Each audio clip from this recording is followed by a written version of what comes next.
I thought I was gonna. Were What? you guys gonna? I thought I was gonna wear this one, and then you But guys were gonna. I thought we were gonna all wear separate.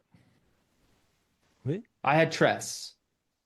I that's are you you might be colorblind. Red green, it works. Red green colorblind. My Yeah. brother's that way. Yeah. Yeah.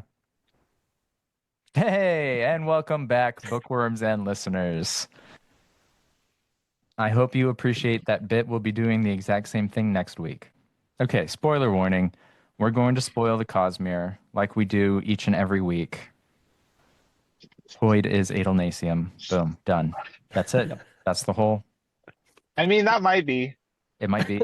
I mean, you can't spell Adelnasium without some of the letters in Hoid.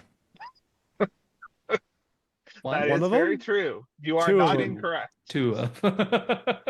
Three. Three. the- Guys. Three. Three. All right. Oh yeah.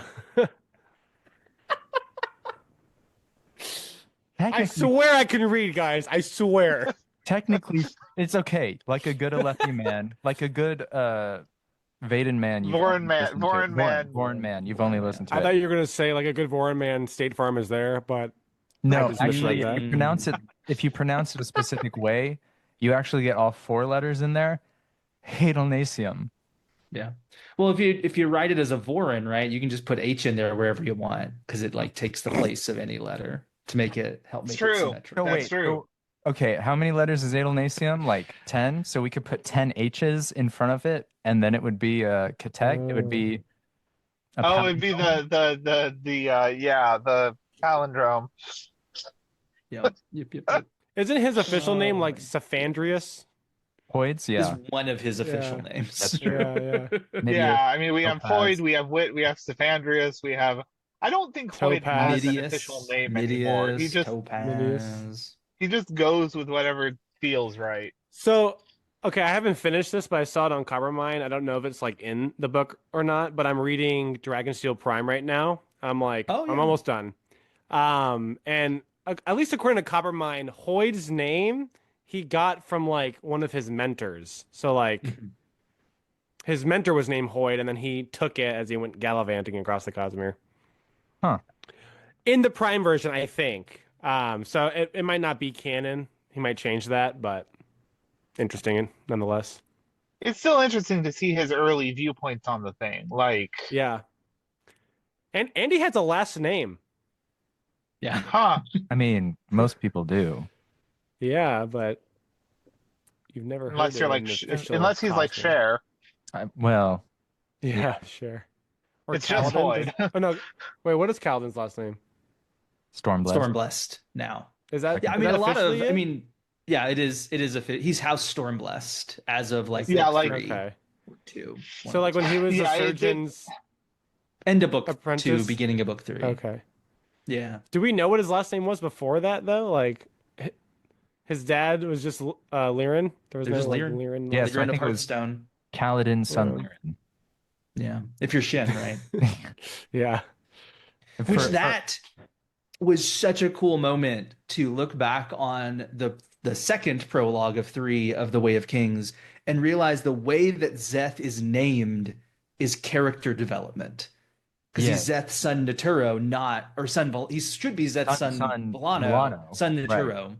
But he's going by Seth, son Naturo, son Volano, gosh. Volano, but yeah. but nobody else Volano. does that. Like we have like No. daughter Hathwith and all that. Like that's not a thing that any Mhm. other Shin does.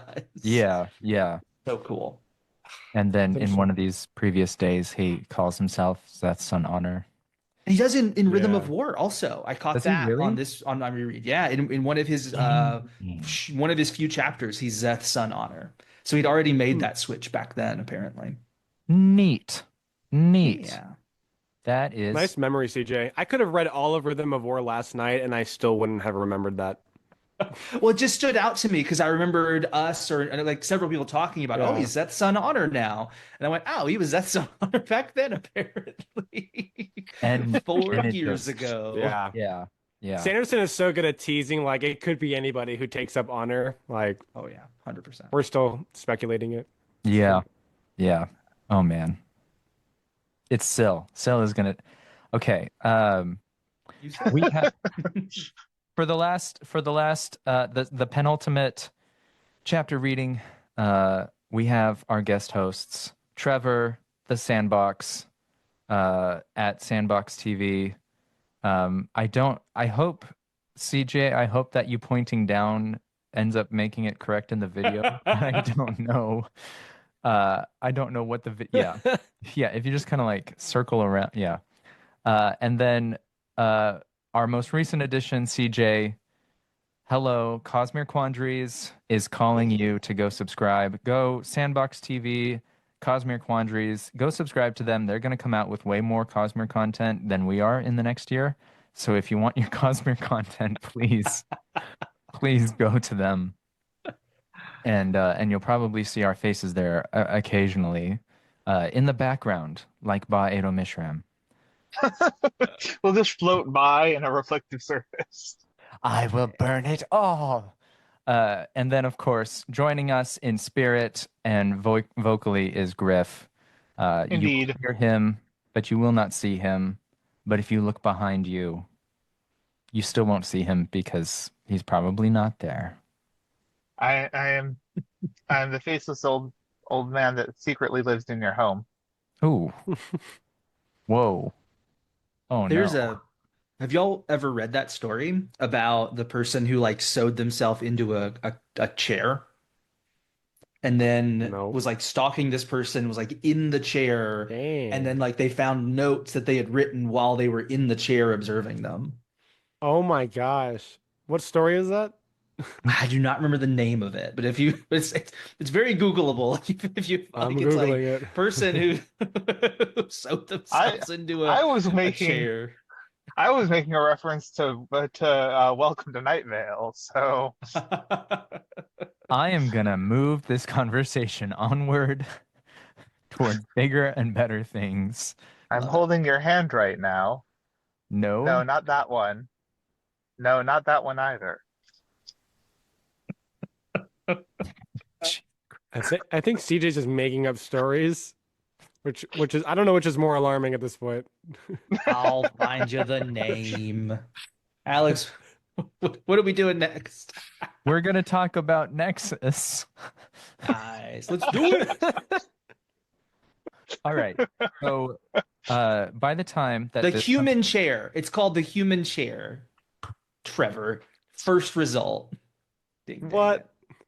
Can't find I put it. person socks from Nonsense. inside chair. Yeah. Sewed into chair story was the correct Google foo for the record. Interesting. Okay. Sorry, Alex. Nope, you're good. You're good. Some people last week commented that they are here for the chaos. Noise. Those people, we appreciate you. If you're not here I for mean, the chaos, yeah. I think if you join a podcast, depending on the type of podcast, you kind of have to be accepting of a certain level of chaos. yes. Or chaos. All right. Nexus, when this video goes live, it will be a week from when you can pick up your badges at Nexus. For those of you who are in the area and aren't going because you didn't get a badge, they are opening the exhibitor hall at 5 p.m. and then they're having Sanderson's speech at 7. You can come to our booth 225, at 5 p.m. and we will be there. Let me entice And we will you have further. stickers. We will have not only that, Griff, we're going to have sticker packs. We're going to have a gotcha machine for badge buddies and potentially keychains. We're still working on that, but we do have the little gotcha machine with all of its little balls that we're going to put little badge buddies in. Probably it'll be the Spren, so you get to get a random order, radiant order. So that'll be sick. We'll also have some recording opportunities where you can come and say hi and answer some questions we're going to have for you live. Well, no, not. I mean, you'll always be live because that's how time works. But Unless they were sudden death questions. Oh God, they are not. Get it wrong and you die.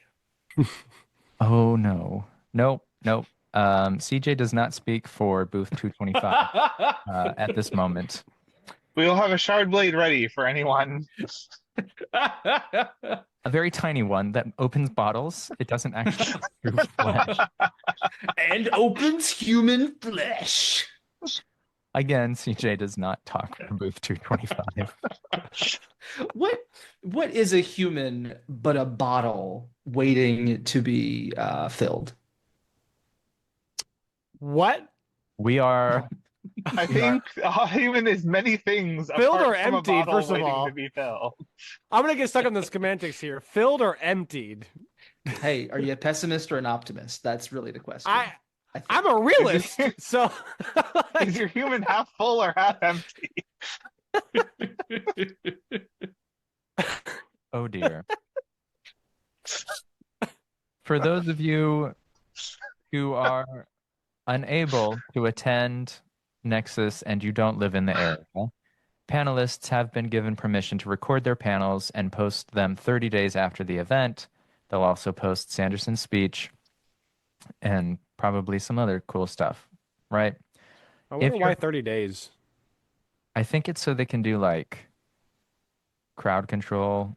Like if you're able to post it immediately afterward, then it loses some of the appeal to try to go to the thing in the first place. I see. I guess that makes sense. And then also if something major happens, then they can send out, they have time to like issue, you know, that kind of thing. Do they Makes also sense. post an official recording of the speech? Of the speech? Yeah. It's usually live, right? I was gonna Okay, say so they that streamed it last year. Yeah. Yeah. Okay, so possibly an edited VOD would also be possibly part of the reason why they have you wait 30 days, so that the official one has a chance to get around. Oh. Well, panelists shouldn't be recording the speech. They should just be recording their own panels. Oh, never mind. Yeah. Yeah. Okay. Yeah. If you are going, I don't know. no worries. If you are going to Nexus, if you're interested in the Cosmere Epic and you have experience as a GM, they are looking for GMs. You get a free miniature from the Stormlight Archive campaign. I expect that it's Taln, which if so, it would be my third Taln. And I mean, if one breaks, I've got two more. So You also get a dice set and some other things. But Tall never breaks. That's right. That's why they chose that for the Stormlight box last year. Yes. There's a miniature contest, which all of the tickets have sold out for the small and large, but you can stop by the game room and they are requesting those of us entering that to put our miniatures there so people can see them all day. I did a Renarin from the Stormlight miniatures. I sent it to Trevor. Trevor said it looked beautiful. It's got some steps that need to happen. I'm still waiting for your Leshwi. My wife's doing the Leshwi. My wife's gonna is she Leshwi. nice? Yeah. Probably good. I feel like few people will do that one. It's possible, but you don't have to enter a Stormlight miniature. You can enter whatever miniature. So. Oh, interesting. Yeah. So we could get a variety of. Are there other ones? But outside of Stormlight?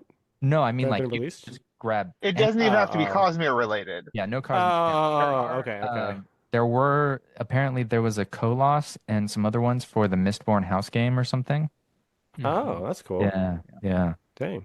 I really hope they revamp the Mistborn RPG into the new rule set because the previous rule set was kind of trash. They are. Okay, good. Yeah. Mistborn, that'll come out 2026. Okay, that's good. I forgot to mention, we are come by booth 225 if you're coming to Nexus because we are sponsoring the convention game, which you'll find out more about there. Nobody tell anybody. CJ tried his best to pry it out of me, but like Tom, I did not break. That's true. If you're going to Nexus, check your emails for tickets for the signing events. Those are being added to people's badges as we speak. Indeed. in order, which is an interesting way to do it, like by time slot. Yeah. Yeah. We, Oh, that makes sense because I just got mine today. So yeah. They're hoping that in the next 24 hours, which will include the time frame for which this video is sent out, that all of them will be done. So I don't know if they're doing I all have the lightnings, then the personal signing. So how do you Or find out if you got it? An email You'll or on get the You'll get an email. yeah, you should get an tabletop? email. and you'll That's what be I able did to at least. check your event schedule on tabletop. You can also check your friends' schedules on tabletop and spy on what they're doing, and it's great fun. I am going to disappear for a moment because there is something I need to do, but I will still be listening and I will be back as soon as I can be. Okay. He's how does one invisible disappear? He's gonna go DEFCON 4 and silently listen.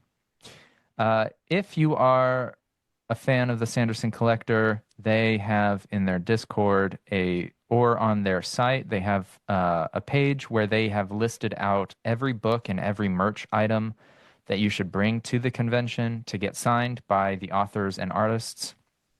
I found some new ones, like a couple of the Mistborn deck building cards. The artist is right across the aisle from our booth, so I'm going to bring those, get those signed.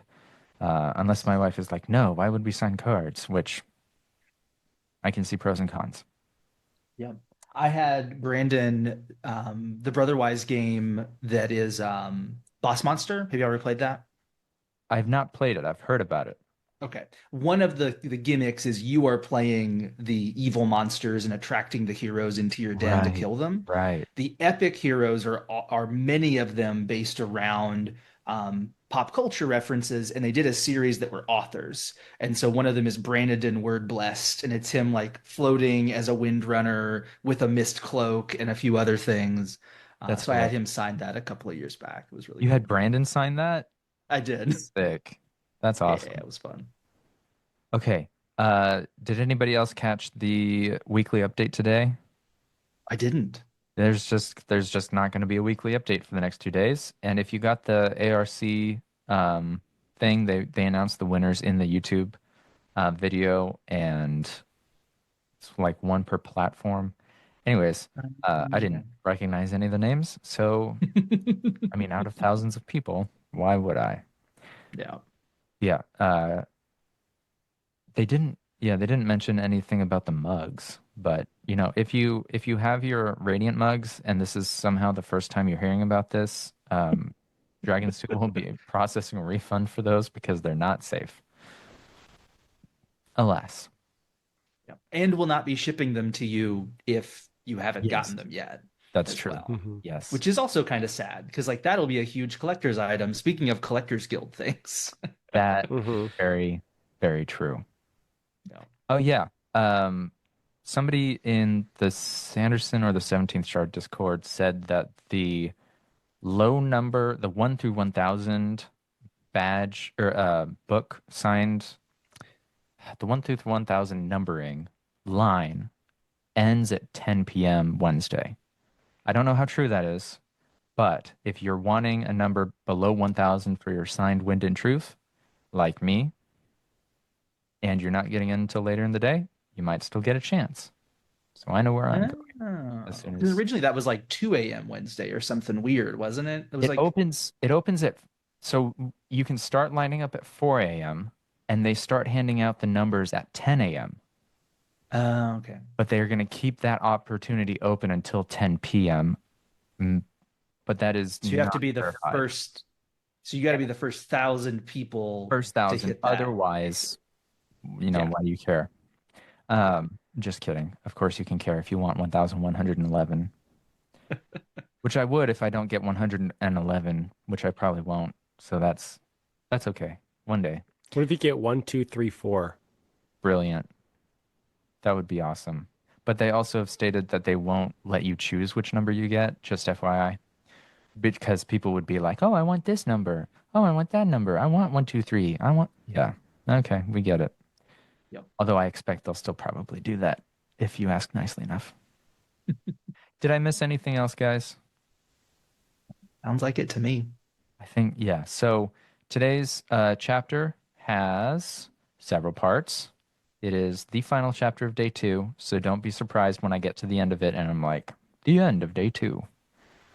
Not that that's particularly surprising. Do y'all think that we should just do part by part and discuss it? I was just gonna suggest that, yeah. Because I think a significant amount of things. Unless are there repeats like for a character point of view? There is, but there's a section between them. I mean, if you think those two POVs for that one character are worth talking about in unison, then we No, can I wait, think but I think it would be more entertaining to talk about them separately. okay, sounds good. Yeah. Okay, if that's the case, feel free to mute and unvideo yourself. Unvideo yourself. How does, yeah, is that what that Well, that is, we need a word for that, don't we? Like, yeah, obscure yourself. Is that the obscure? word? Yeah. John Cena yourself.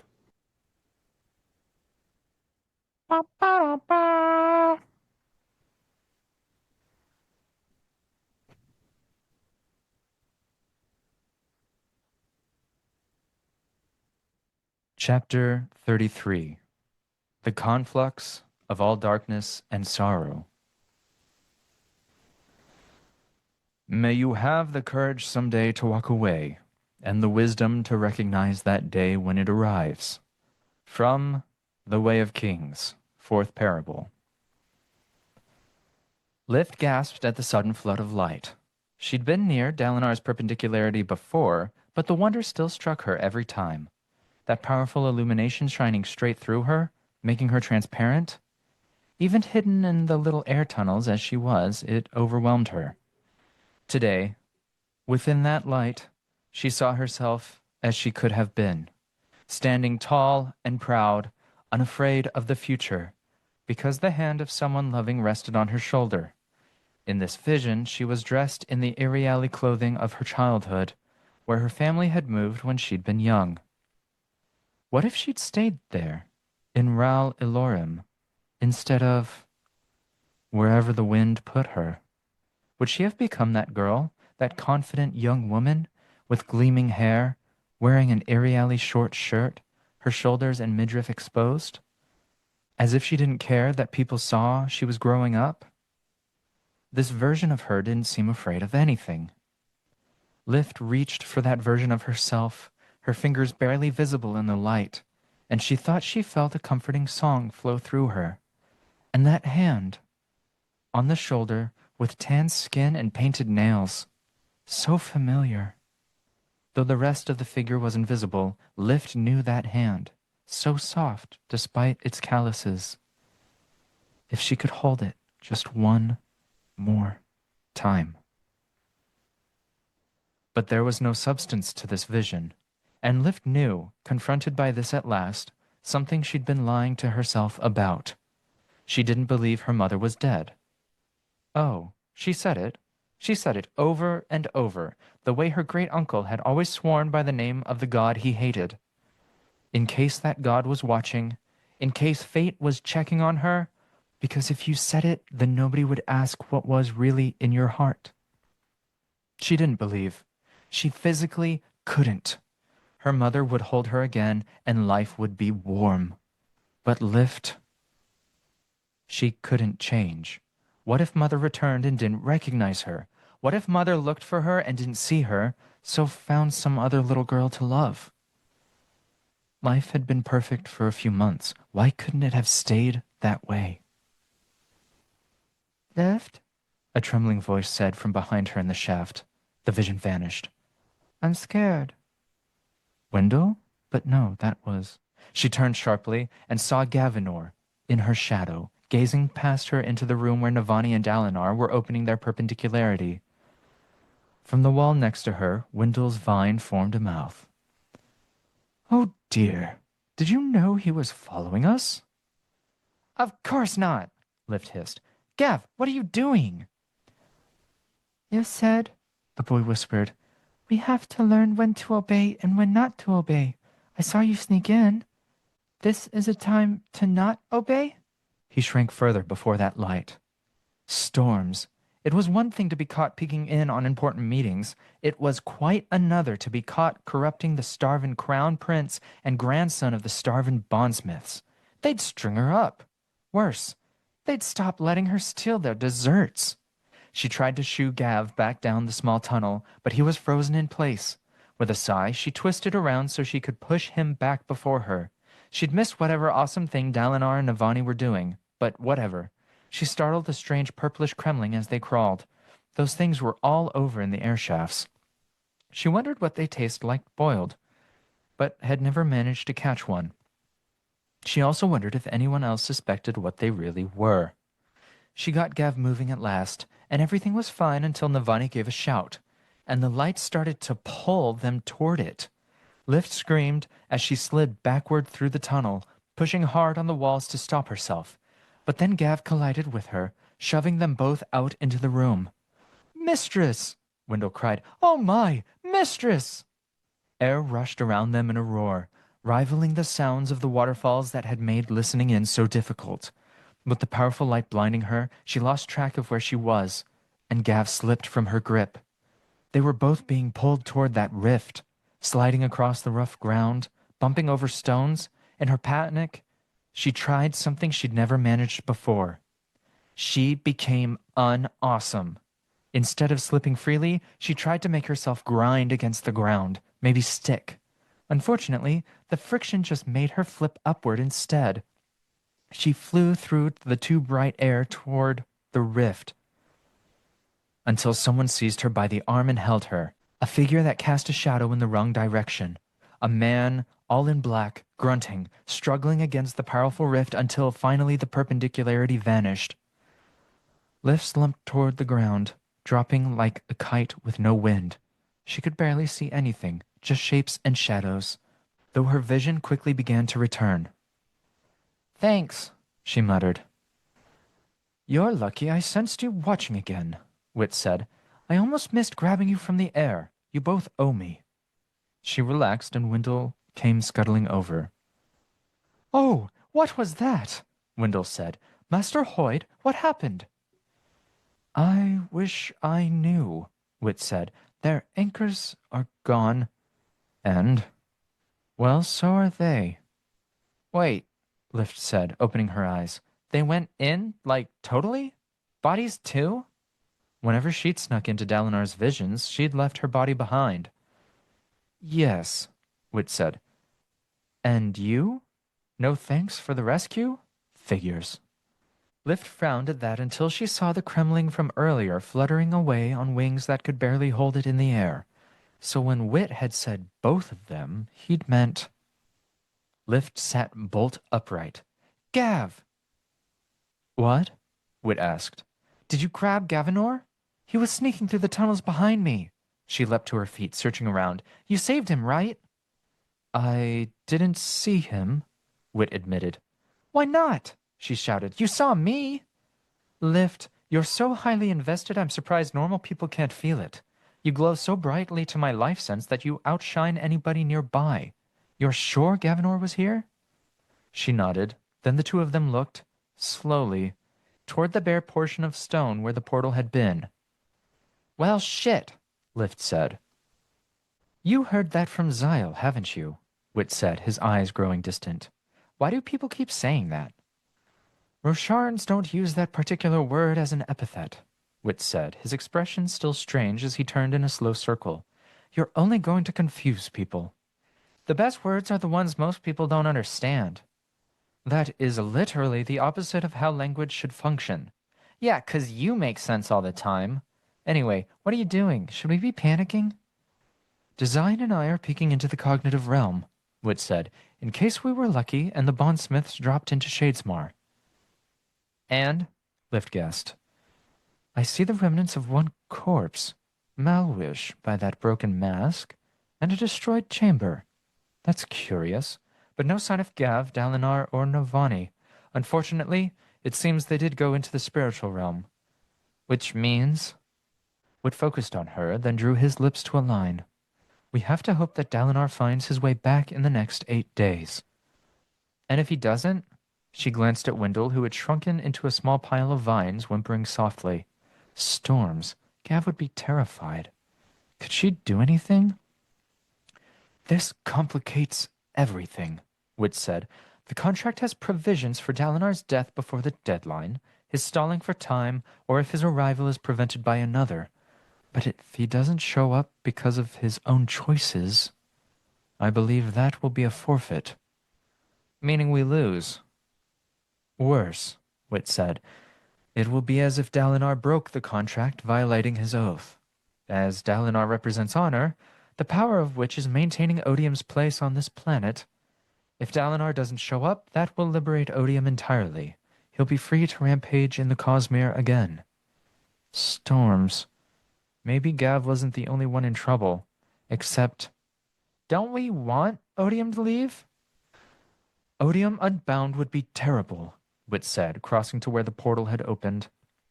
He knelt to press his fingers on the stone. If he weren't being held in check by fear of the other shards, you have no idea the destruction he would cause. Sure, right, Lift said, but we've had to deal with him for, ever. Surely someone else can do it. Wit didn't reply. Can you do something? Lift asked, stepping up to him and squatting down. Bring them back? The times I cheated my way in, I had Dalinar to guide me. I don't know, Wit said softly. I warned them. I will try to think of something that will help. It might take time. He looked toward the door. That was a knock. You can hear that over the rush of the water? He nodded, standing. Do we tell them? Lift asked. Depends, Wit said. How eager are you to start a massive tower-wide riot?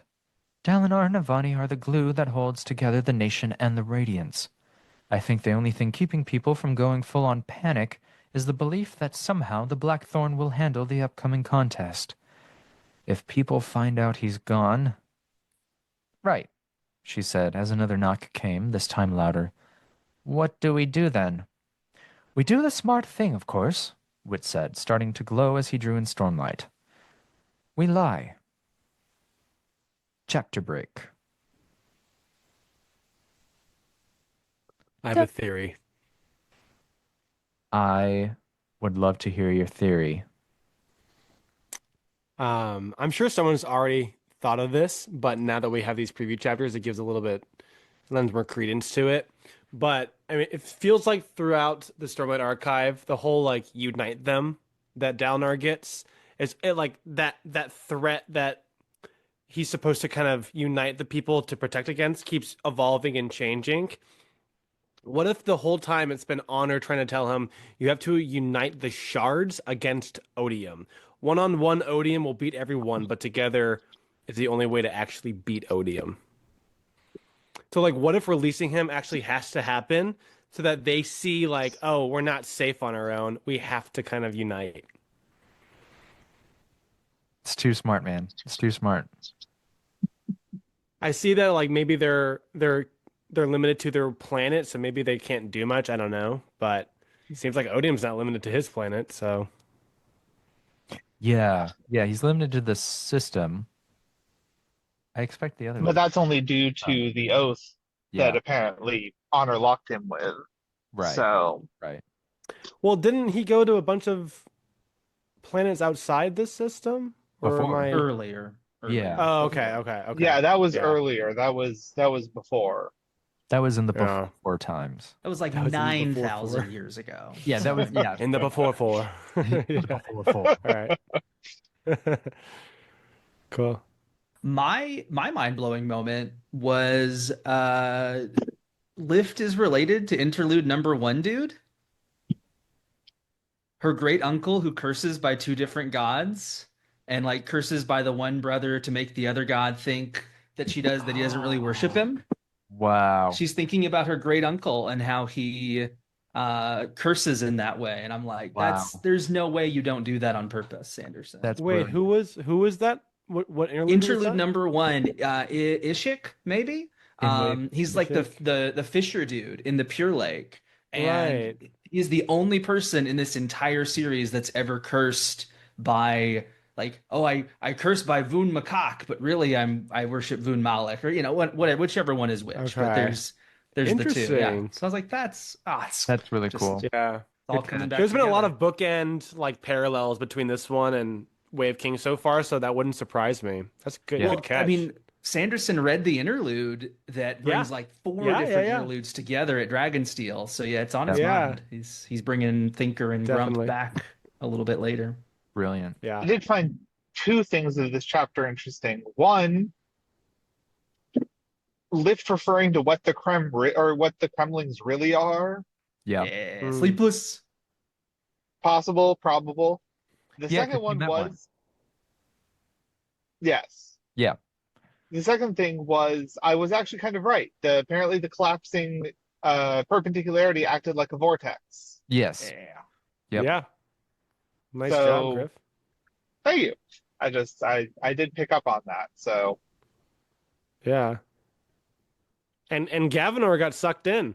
Yep. yeah, that was a But- turn I did not see coming. Yeah. But Or Lift didn't. evaporated. If it wasn't a Sanderson book, right? That would totally be the Dude. assumption. That's What if he comes back? Like, what if he this doesn't was come back with them? Malazan? Or What if he something. comes back 10 years later? I Yep. know, I know. that's Or 10 years older, 5 days Yeah. from now. And we have no Right. idea how time Oh, dilation that's true. works. yep. Oh, That it's like would- the end game stuff all over again. Yeah, that is the way that I Oh. could see Sanderson making Gavinor the champion. The Yep. champion, yeah. Then Yeah. he If starts- that's the direction that they decide to go, that is would the way that I be- can see it happening. Especially if like he gets bitter towards Dalinar during it, like, oh, he left me. He He left, and left then he me. sees the visions like, oh, He sees- Dalinar is sort of at fault for my dad's death. Yep. Exactly. Or if Yeah. Odium gets to him first, because both Odium and Mm. Odium exists in the spiritual realm, Spiritual obviously. realm. So if Odium gets to Gavinor first, Ooh. Yep. Yeah, it's really a piece of the conversation they didn't talk about how they would be putting themselves in the hands of cultivation and odium, as That's well as true. potentially finding honor. Yeah. We didn't even think about it. Nope. Nope. My worry is something I saw on Reddit, which is that we're going to have a scene where young Gav finds a hand on his shoulder and he looks up to see a scarred face as Mraize is now becoming his mentor in the spiritual realm. ooh, I'm sold. I'm sold. I love it. That'd be great. Dang. I mean, terrible, but great. This really. And Mraize uh, is. Go ahead. Oh, I was just saying, Mraize is manipulative enough to Yes. turn Gavinor against Dalinar. Yeah. This opens up literally so many mind-blowing theories that it's just going to be a wild ride. Like we could come up with, because we don't know how the spiritual realm works, and it works in such weird ways as we already know. I mean, we could Yeah, really sit here theorizing for 3 hours on it. How do you guys- current my current Yeah, go ahead. if I'm putting like a guess on the wall, it's that Dalinar and Navani end up somewhere different than they planned to go, and Shallan and Adolin and Renarin, or not Adolin, sorry, Shallan and Relaine and Renarin end up where they were supposed to go. I feel like that'd be a fun subversion of expectations. Like, oh, we know, like that way everybody's confused about where they ended up, and I could see Sanderson doing that. And maybe they glean more from that because they don't have those biases. Like they're looking for something, so maybe Shallan finds That- something even more That important. lady looks an awful lot like my mom. That's weird. Who is that? Yeah, that'd be so funny. Dude, that's totally That gonna little happen. girl though. looks just like you. That will totally happen. The Chanarot stuff. I bet you. That'd be great. Shallan meets her mother as a child and doesn't realize it's her until much later. I could see. Yeah. That's a trope I could see him using again. Not again, but him using. I'm What do conflicted. you guys think about Wit during all this? Wit is like so like on the we can't let Odium leave Roshar train. Yeah. And it's to the point he's so smart they're just like, oh, okay, I guess we can't let Odium go. So what's next? And like Lift makes the best question, like, well, why not? Like we haven't been able to handle him. He made our life suck. Let someone else like take care of him. Let him be someone else's problem for an era. And he's just like, no. What do you guys think? I in the mean, right? Who's in the wrong? I think it's an interesting thing where obviously Lift and probably anybody else on Roshar would be viewing it from the human point of view, but Wit has traveled to so many places and is working with such high concepts that he's viewing this on the cosmic point of view. Yeah. And I mean, I think the radiance and well, the honor based radiance. So Lift is a cultivation based radiant, right? So she's not as into the like we gotta be the good guys type things. So like Dalinar is like, yeah, of course we couldn't let an enemy out into the universe to go and kill everybody else. Like that would be so dishonorable from his perspective. Interesting. And for a moment, I was going to argue that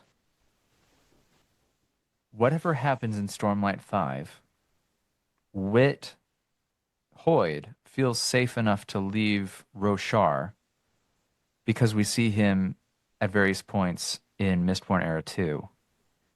Except, Or he feels incredibly unsafe and has to pretend to be a beggar and a cab driver for 30 years to try to stay underneath Odium's radar. But doesn't he go by Hoyd? But he's, I mean, yeah. Maybe. Eventually, yeah. I'm Hoyd the beggar or Hoyd the cab driver. Yeah. Hoyd the cab But driver. he also, Like, I get what you're saying. Like, he's incognito, but also like, hey, I'm Hoyd. Like, I don't know. And he's got light weaving. He can light weave himself. Maybe. Couldn't he light weave We himself? never saw a design in Era 2. Never even a hint. That's true. It's real weird. Does Stormlight break then at the end of this one? I have a theory. I know. Oh. I know.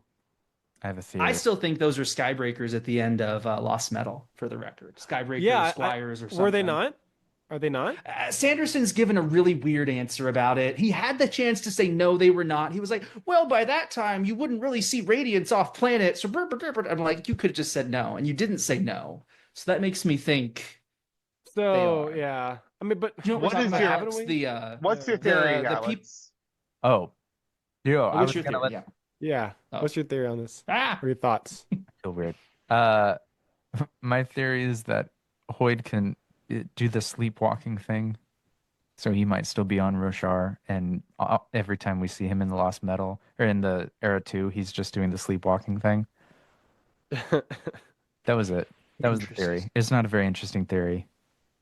Go back to what y'all were talking about, because that was really interesting.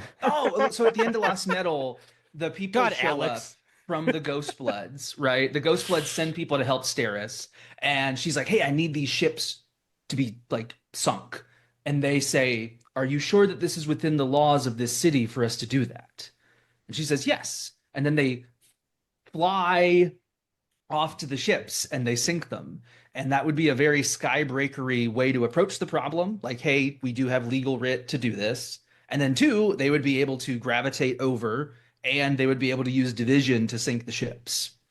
So they don't have to be. There can be other reasons why the Ghost Bloods would care about law. But to me, it would make a lot of sense for them to be like squires or somehow connected. It just feels weird to have. I think they're just so it's my way or the highway. Like they're like, we're gonna protect Scadrial. We don't care what it takes, and they're like very ends justifies the means, which is one of the other cardinal tenets of the Skybreakers. So I could see them going that angle. But yeah, I know where you're coming from too. So. No, I definitely agree that they're probably Skybreakers. And honestly, we've seen the Skybreakers around a lot because they appeared in well, not in an official one, but the little pseudo sequel to Sixth of the Dusk that became the start of Embers of Isles of the Emberdark. So, and obviously we see Sunlit Man. Yeah. So they're getting around. And I wouldn't be surprised if some of them joined the Ghost Bloods for whatever reason, because like their allegiances to a person doesn't need to be justified in any way. Like obviously, Szeth follows Dalinar. Most of the Skybreakers are aligned with Odium and the Voidbringers, the Singers, whatever you want to call them. So yeah, it wouldn't surprise me honestly to find out that a few had joined the Ghost Bloods. Yeah. I always thought it was weird that we always see Skybreakers as the ones off-world in the other books, but that makes a lot of sense because they're like kind of in Nail's like schism group where I don't really even know what they're doing anymore at this point. Um, they're Well, like they're kind of on gonna Odium's assault side. Urithiru at the end of this book. That's Yeah. my prediction. Not even at Ooh, the yeah, end. that Day that 4. makes sense. Yeah, Day probably. 4. Uh, It is Confirmed. mind blowing to me that they've not discussed the Dustbringers or the Skybreakers as threats to Yeah. Urithiru. The Yeah, Radiants are seriously. not blocked by the sibling. I think I don't know. They might have And enough intel that hasn't been on screen that they know that like the Ashspren and the Highspren are limiting the division power, right? Because we see Mm-hmm. that on screen through Zeph. They're still a threat for sure, but not as much Yeah. as they could be. Yeah. Yeah. I mean, you can Could be worse. get a bunch of Skybreakers and fly some Dustbringers up there, and Yeah. What What were it's we not a gonna good say, day. Griff? oh, I was just gonna say that, yeah, I mean, I think part of it is that I have a feeling there's kind of an internal blindness because the Radiants probably feel a certain amount of loyalty to each other on a subconscious level, and so the idea that the Skybreakers or whatever might attack Urithiru isn't occurring to them, though I could be wrong about that. But the other thing is, do we think that this, while we know that the sibling isn't blocking Radiance, do we think that she has any kind of defense against Radiant powers being used on the tower? I think it'd be hard to do it selectively. Like reading through Rhythm of War, it feels like it's a polarity type thing. Like Yeah. you either are suppressing one or you're suppressing the other. I mean, maybe you could suppress specific surges if you could craft the Fabrial correctly, but I don't know that they have that know-how yet. I'd It argue. would be interesting. Sorry, go on. Okay, I'll go. I did bring up that point when we were like, well, the Skybreakers can just attack the tower. The tower might not be able to stop their radiant abilities, but there's no reason why the tower wouldn't be able to manipulate air, heat, water, etc. as a physical defense against humans in any True. case. So it'd be like a sickness, like the tower gets sick to drive out the Right, antibodies, right. right? So it increases Except that her temperature in the except room. that their bondsmith is now not present anymore and might limit Yeah, that's a Right, bit of a so problem. I they'll was get thinking it'll be about yeah. the fact that Could- at Navani least is now Lift gone. Lift is Oh. established as talking to the sibling. That's probably who will get conversations with the sibling from. That's true. That's 100% why he had the sibling and Lift talk. That's why. That's so Probably, yeah. yeah. Yeah. Oh yeah, yeah. Can we talk for a moment about how Lyft becomes transparent in the perpendicularity? Hmm. What the hell? Yeah. Nobody I else did mean, that.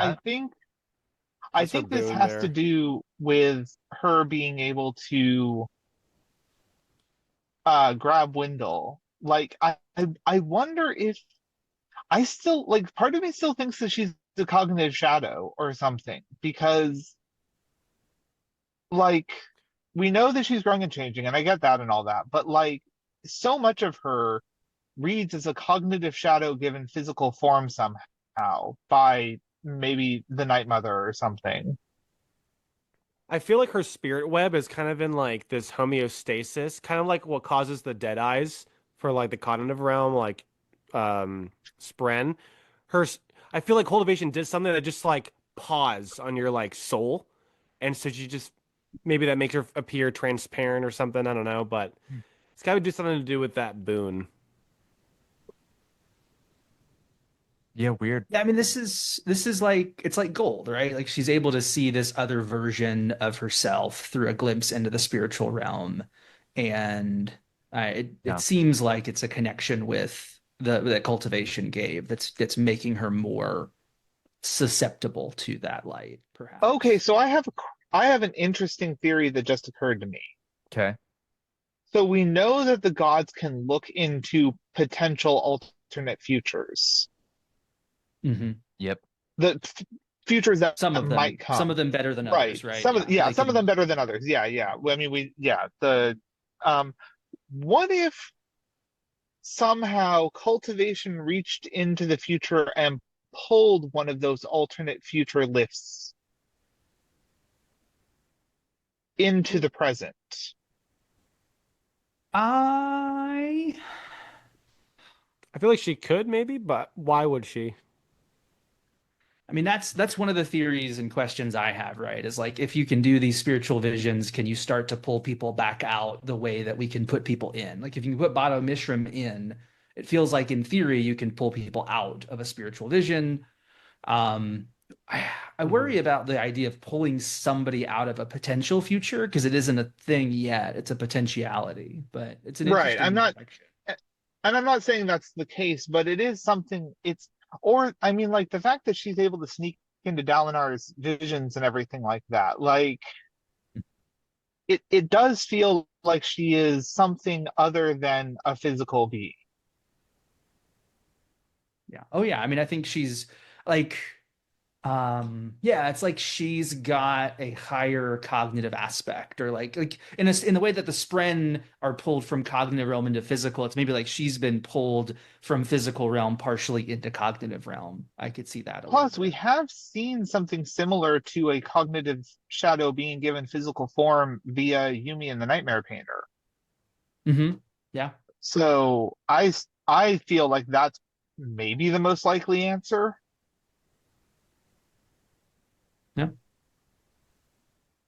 It could be. Especially because of how invested Yumi appears or is, and Wit was just talking about how invested Lift was. That's true. You're so Stormin invested. We Yeah, haven't talked about the exactly. really sweet moment where she was like, my mom will find another little girl. She won't recognize me. Mm, Oh, girl. Yeah. I Oof. just I'm so mad that we have to wait, 6 years for her book. Yep. Yep. I thought you were about to say, I'm so mad we have to wait 6 days for the next That's what I thought he was gonna say too. Yeah. I chapters. was waiting for That that. too, but yeah. If you want to know what chapter 55 is and who the POV character is, Amazon India leaked that page. Like there's a map and a page as part of their Wind and Truth publish. Like I want to know what chapter 55 is. so ridiculous. It's like we're That's funny. grasping at every little. Did you read the back of the book when it leaked at the Of airport? course. Of course. I think Griff held out, but I think Alex read it. I did read it. We're not going to discuss it That's here. fine. That's fine. Yeah. That's fine. Damn. Yes, no, That's, I stayed away I from it, mean, so isn't I don't Totally know how fair. that's a spoiler, but that's fair. dude, it's Yeah. massive. It's a massive, it is to me. It's on the book. It's a, no, no, no. But Before you even open the book, you I read know, I know. But, Trevor, it. way that we've been doing this and dissecting Yeah. every little thing that's been said, Yeah, it's fair. the back cover would hit completely different if you had not read chapters 1 through 20-ish. Dude. But we did. And so we've seen more foreshadowing than what the back of the book said. And you can easily connect some giant dots. Like they're dots the size of the sun. Okay. Mm, In your face. And if I had known, I would have been like, no, I don't want to read that. really? Honestly, I would have rather read it on Wow. the day that we got it. That would have been like, okay, I can piece this together and immediately go start reading for that information. Mm. Just that is my personal feeling. Yeah. Okay. I think that's fair. All right. Yeah. Be So careful about the front cover because that's got the title on it. it It's got Dalinar's butt, so it does. It does. I mean, it technically, if Dalinar is on the top of Urithiru facing the Everstorm, that's the end of the book, right? Like, that's Yeah. major spoiler. yeah. I was still expecting it to be that chapter, like, I don't know, months ago at this point, where he and Kaladin went up to like look at the snowy mountains. I thought it was Yeah. gonna be that scene when they I know, sent out the yeah. pixelated version. It would have been such a Yeah. good, yeah. the Just like interesting thing that I just think like two pals, saying goodbye. What was that, Griff? Oh, I was just going to say, I mean, like, I know it's obvious, but I think it's actually an interesting I thing with Dalinar breaking his oath if he doesn't get back on time, because I could honestly see Sanderson going either way. I could see him completely having Dalinar failed and having Odium released to the Cosmere as a whole, and that being the way that he ends the first era. There was a comment made at Dragon Con that's really sat with me ever since somebody said it, and it was, we don't know which Lord of the Rings book we're reading. Like, is this Silmarillion? Is this Yeah, the that's first fair. prologue to Fellowship of the Ring? Is that, like, we don't know where we are in the war of for Middle Earth, and we're halfway through the 10 books, but like, who knows? It truly And, could go anywhere. and Hobbit Sanderson Part has 2. done that before. He has absolutely zero issues, just completely and utterly destroying people's expectations of how a book is going to end. I'm gonna push back on that a little bit. With what book ended like, except for Mistborn 1, except for the Final Empire, which book didn't have some pretty clear pointers to it? Well, I think Mistborn 2 was also a bit of a shakeup. The Well of Ascension? Well, with Mhm. her releasing the well and finding out that that was actually a ploy by Ruin the entire time rather than cultivation. Although we also find out that there was a little bit of Kelsier in there as well from Secret History. Right. Right. Okay. Okay. In Plus, I mean, I'll even say that Mistborn Era 3 was a bit of a shakeup because of the fact that both There too. Air 2 or Book 3? Book 3, Oh, sorry, not Era 3, Book 3. Um, Griff's insofar reading as the lots of fact that spoilers. He's reading books Brandon hadn't read yet. yeah, I don't even need to Written I yet. don't need to read the back of the of of when the he most first- recent book. I'm ages ahead of all of you. No, but I mean the fact that,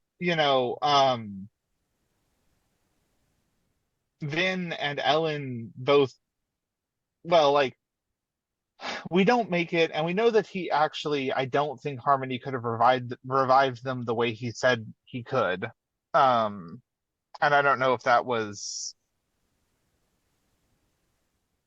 just I some think he stuff that could have, that like, immediately if Vin and Ellen had yeah, said, like "Yeah, I we think want to yeah, stay," right? Once yeah, they no, I say they think he want to could have leave. immediately, but and so I don't know. I mean, I'm not going to say there wasn't foreshadowing for any of this, but what I am going to say is that I've found that Sanderson doesn't have an issue not giving us the happiest ending.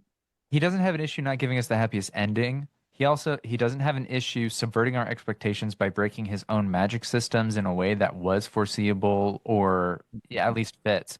But Yes. we've gone 3 books, and he's technically building it up as if it's been coming for thousands of years, which I don't. He's kind of, it feels a little shoehorned. He's been building it up for since Oathbringer that there's going to be a contest, and if there's no contest, then he's breaking his own promise progress payoff.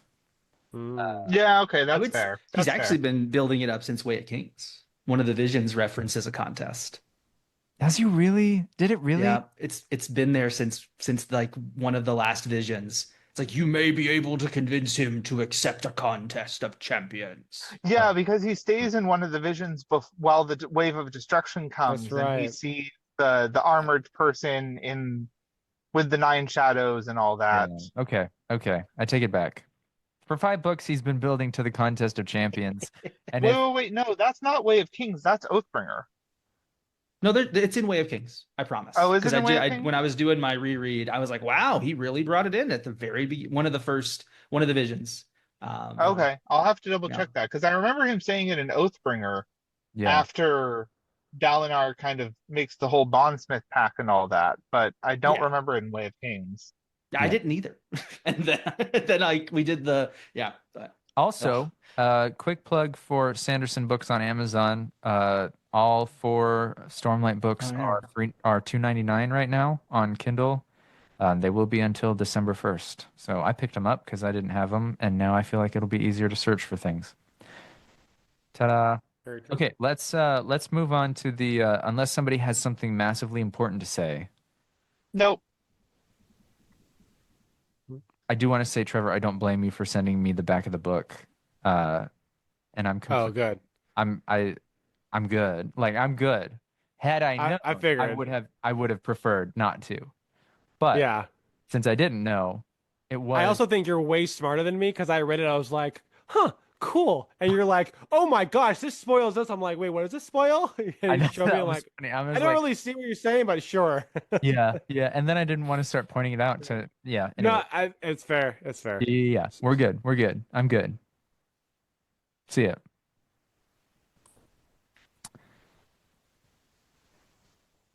Chapter 33, Part 2. As night fully took the landscape, Kaladin had to admit defeat. His stew was a disaster. It tasted like creme. Kaladin had helped Rock dozens of times, though Huyo, Lopin, and Dabbit had proven to be the most capable. Still, it shouldn't have been that hard for him. Just cut everything up and toss it in. Part of the reason he'd brought such a large pack was because he'd requested spices and vegetables. He squatted by his little cook pot, a poor substitute for Rock's great cauldron, frustrated. Maybe more pepper? He sprinkled it in and tried the mess, which now tasted like slightly spicier creme. He groaned in frustration and slumped on his rock. First moon was up, illuminating Zeth as he lay on his back on the grass. No bedroll, only a blanket as a pillow. He was munching on a ration bar. Not working? So whispered. She sat on a rock nearby, full-sized, violet-fringed Kotakama skirt rippling in the wind. It just needs to simmer, Kaladin lied. Did you use chunks of ration bars in that? Needed meat. Ration bars are basically jerky. Perhaps that hadn't been the best choice. But, well, maybe if it cooked longer? He half-heartedly offered up another pinch of spice to the bubbling pot. But Storms he'd taken so long that Zeth had already eaten his own dinner. The whole point of an evening stew was to draw people in, getting them to open up as they ate something unexpectedly good. Only Zeth didn't seem to care about what tasted good. Try anyway, Kaladin thought it himself. Dalinar asked you. So, Kaladin said, turning away from the fire to face Zeth. This is your homeland. Obviously, Zeth said. Your house anywhere close? Nearby, Zeth said. Want to visit? Zeth shrugged, his eyes now closed. There is nothing for me there. Still might help. I told you that I need no help. Kaladin turned and stirred the stew, mostly to be doing something. I used to think that too, he said, loud enough Zeth could hear him from behind. Actually, I used to say it. I always knew I needed help. Part of you does too, Zeth. It's not weakness to admit it. We can quiet those voices. You misunderstand, he replied. When I say I do not need help, it is not because I lack the ability to recognize my faults. It is not normal that I am chased by the voices of the dead. Likewise, I recognize that others are not so daunted by decisions as I am. When I say I need no help, it is because this is how I should be. I have murdered many innocents. I chose to follow the broken traditions of a people who were so scared of the truth, they exiled me rather than face it. Because of this, I deserve suffering. It is right. If you were to heal it, you would be doing something immoral. Therefore, I tell you I do not want your help. Leave me alone. It's not immoral to stop hurting, Zeth, Kaladin said, looking back again. Zeth just closed his eyes and didn't respond. Damnation. Kaladin gritted his teeth. Then he forced himself to get out the flute and lay Wit's paper explanations in front of him. He needed something to relax him, and maybe this would help. He was wrong. It had barely been a day since Wit had shown him the positionings, but Kaladin fumbled as he tried to replicate them. He first couldn't make a single sound. Then what followed was a breathy, weak noise, nothing like the beautiful and light music Wit had made. After a half-hour of stubbornly trying to play, Kaladin tossed the flute down, causing it to stick in the soft soil like a knife in wood. He heaved himself off the rock by the fire and stalked out into the night, kicking at the stupid grass as it refused to get out of his way. Syl stepped up beside him in the moonlit darkness. She was better at being of help than he was, because she knew to stay quiet while he breathed in and out, trying to exhale away his frustrations. "I can't do this, Syl," he said. "The only thing I've ever been good at is war. Even when I was forced on leave, I found a way to fight for the tower. I'm useless unless I'm killing something." "You know that's not true." "But I don't," Kaladin snapped. "I've always been too good at killing. You recognize that. It's what drew you to me." "I was drawn," she said, "to willpower, determination, and a desire to protect. Yes, I like the way you dance with the wind when you use a spear, but it's not the killing, Kaladin. It never was." He didn't respond, staring off into the darkness. "This is your dark brain talking," she said. "You weren't killing when you rescued Bridge 4. You pulled 30 men out of the darkness and the chasms, then you forged them into something wonderful." "Yeah," he said. "I forged them into killers." "A family," Syl said. "Don't try to distort it. I was there, Kaladin. You did it because you couldn't stand to let them keep dying. You did it out of love." He glanced to the side and saw her staring at him indignantly, full-sized, impossible to ignore. Storming woman. She was right. "Zeth," she said, "is no more hopeless than they were. You remember how unwilling Rock was at the start?" "Yeah," he admitted, thinking back to days that, though excruciating at the time, were now fond to him. Sneaking through the night with Rock and Teft, fetching bundles of knobweed, hearing Rock laugh for the first time, describing what he'd done to Sadius's meal. They were both gone now. Teft, dead. Rock may be executed by his people. Still, Kaladin forced the dark thoughts behind him and presented good thoughts, like soldiers with spears to keep them away. Syl was right. He could claim many things about himself, but he couldn't justify the argument that he was only a killer. And life was good. He had felt it earlier. It didn't banish the darkness, but active thoughts, as counters to it, really did help. "I just don't know what I am anymore," Kaladin said softly, more honestly. "Or who? If I'm not a soldier, what is there to me? Wood told me to figure it out, but that terrifies me, Syl. I can't be a surgeon like my father wants. I'm not one for a quiet life seeing patients about their bruised arms and strange coughs." "What about their bruised minds?" Syl said. "And strange thoughts?" She looked back toward the small fire. Remarkably, Zeth had decided to try the stew. Oh, storms. Kaladin went hurrying over with an excuse ready. Zeth had finished his bowl by the time he arrived. "I would eat this again if you made it." Kaladin frowned. Had simmering made it work? He tried a bite and found it exactly as bad as before. Except, well, it was probably better than field rations. Jerky with mashed up, dried cat fruit wasn't the most appealing meal either. Kaladin had been comparing his stew to Rock's masterpieces, an impossible benchmark. But when the sole competition was field rations, Zeth stood up, then nodded to the darkness that was the basin of Shinovar. "This is wrong." "Wrong?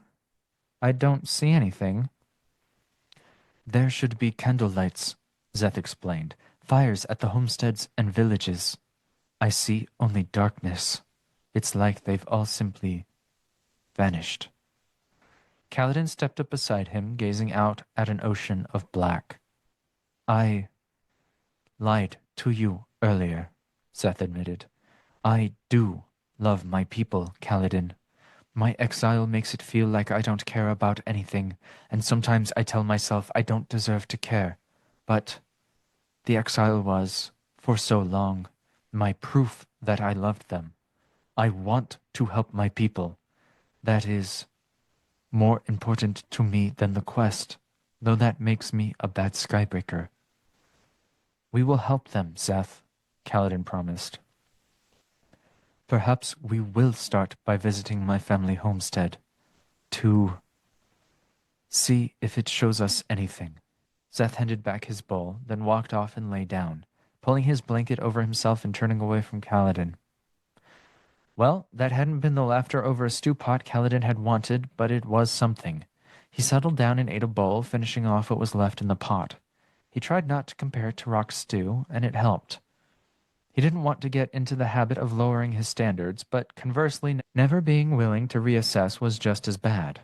Maybe he was expecting too much from Szeth too quickly. Kaladin had been patient with Bridge 4. He could show the same patience here, despite the tension of a world close to breaking.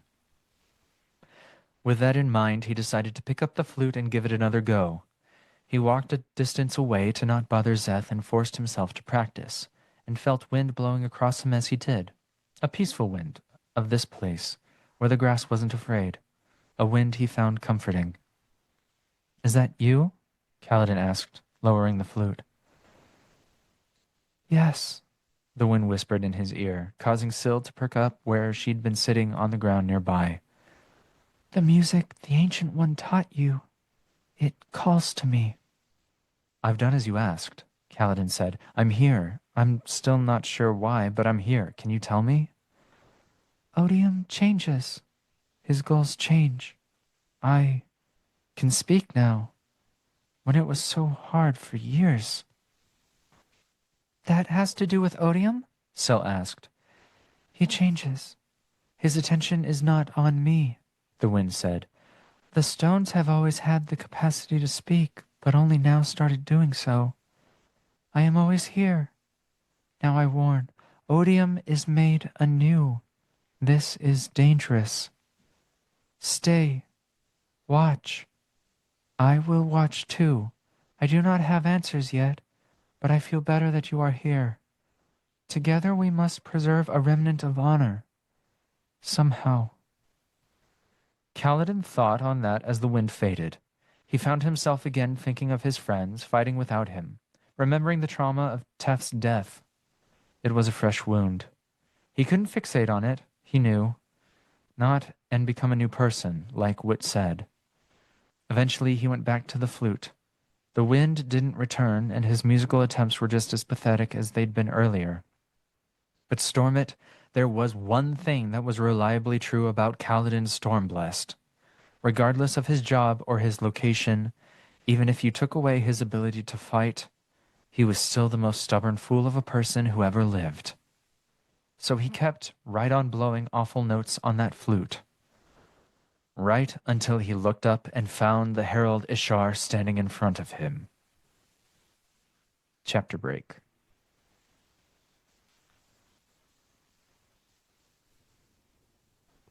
Ooh. Dun, dun, dun! Stuff's getting real. Honestly, I thought it was going to take a lot longer for Ishar to come into the scene. Into the book. Yeah. And it kind of feels like... It almost feels as if all of the characters are sliding down really twisty, crazy slides that have been well greased with butter. And it's almost uncontrollable. Yeah. What is going to happen in this book? Well, and it's particularly with this talk of preserving a remnant of honor and all the epigraphs talking about leaving and cultivation pushing Dalinar towards the spiritual realm to take up honor, and yet Kaladin seems to be also in a great position. It's weird. I don't know. It's amazing that you can release 2 days out of 10 of a book, and we're like, I don't know where the story's going to end up going. Lots of places, lots of options. Yeah. Damn. I think it was Sanderson that said that, I'm pretty sure it's him, but by the 12 to 15% mark, a reader should know where your book is headed. And I feel like that's rarely the case for his books. Well, I mean, for the most part, you're like, okay. right? Yeah, yeah, Like yeah. that's the problem with us. We are here reading it week to week, thinking about it hours at a Hmm. time. And so we're like, well, we it looks like Dalinar is going for honor, but that's probably not what Sanderson will actually do. It's the Vicini thing Right, from Yeah. right. Princess Bride. It's like, oh, I Yeah. cannot take the cup in front of me. And it's like, I Yeah, know what the exactly. book is telling me is going to happen. I just don't trust the book. Is Yeah. my Or problem. the writer, yeah. Yeah. If Yeah. if a lot of Rosharans look Asian, does that mean that Sanderson started a land war in Asia? I okay, so this is even weirder. And I've been thinking about this a lot Okay. lately, especially since there's the comment about how all the heralds don't look Shin. Like some of them are Makabaki and Alethi Hmm. in appearance. So like, does that mean that only the people who stayed in Shinovar were the people who looked Shin? Like what does it mean that people from Shin have a Shin appearance if the people who settled Shinovar weren't all wide-eyed, et cetera, et cetera? I'm like, what is that? Is that Interesting. just it can't it's not only Singer ancestry, because we know there is some Singer ancestry for the Unkalaki and for the Herdazians, but there's no indication that the Alethi Yeah. or the Vaden have a little bit, right? Shallan Yeah. has her red hair and Yeah. things. I would But say it's it's just like breeding, I'm like but weird. like over time, like people look more alike, not less alike. So that is a But that great point. assumes that you didn't have an Yeah. equal distribution of those nationalities from Ashen stay in Shinovar, right? Like it seems to presume that only the people who stayed in Shinovar were the majoritively the European looking, wide-eyed, etc. people. And I'm just like, Right. what does that mean, Sanderson? Like I think I think if we I think the heralds are the outliers here. I think yeah. I think the heralds are the okay, it's outliers. possible. Yeah. Because we do know that they came to Shinovar and then the rest of them did migrate and then developed epicanthic folds and darker skin. Mhm. Yeah. Um, although I expect there really should be a variety of skin colors because Yeah. the Makabaki, That's what I'm saying is like Taln comes from some people that are yeah. much darker than the rest of Yeah. them. But is it are the Shin people only described as pale skin or is it just the round eyes? It's been mostly pale skin, round eyes. Right? I'd have to look back at others, but um Let's assume it is pale skin. yeah.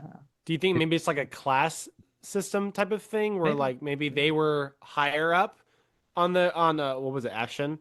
And Hmm. so they're like, all right, everyone else get lost, find your own place, or maybe the other way around. Maybe the like They higher were up the most people left holy, they were the them. most religious. Maybe. Yeah. It wouldn't be the first time that Maybe. Sanderson had genetics actually connected to something uh Yeah. Hey, in real Interesting. world. alternatively, Hmm. if Maybe that's why it broke though. if the most of the heralds look like the rest of Roshar, right? Mhm. Yeah. So Except for what if it? Chainarach and Shallan. They're like the only two redheads in the whole thing. Well, yeah, but they even then they have like Unkalaki, right? Yeah. The Ancestry. Yeah, pale, Rocks kind of. the red Yeah. hair, Rocks all kind of, that yeah. fun stuff. Yeah, that's true. But it could have been self-selection of okay, the heralds are going away from Shinovar. The people who look like them choose to go with them too. Yeah. It could have been that as Could have well. been. So Yeah. this Maybe they changed their Yeah, we haven't identity. the like Batar, Capital Palaya, I. yeah, Batar, Palaya, and a couple others. We haven't really seen their physical descriptions sure, yet. sure. Yeah, Well, then they could be Shin and they could have stayed with the Shin. They could have yeah, looked maybe. more white, round eyes. That's Was interesting. there anything you guys want to talk about from this part of the chapter? I feel like it's I mostly call just development. I call this chapter the surgeon in the soup instead of the dog and the dragon.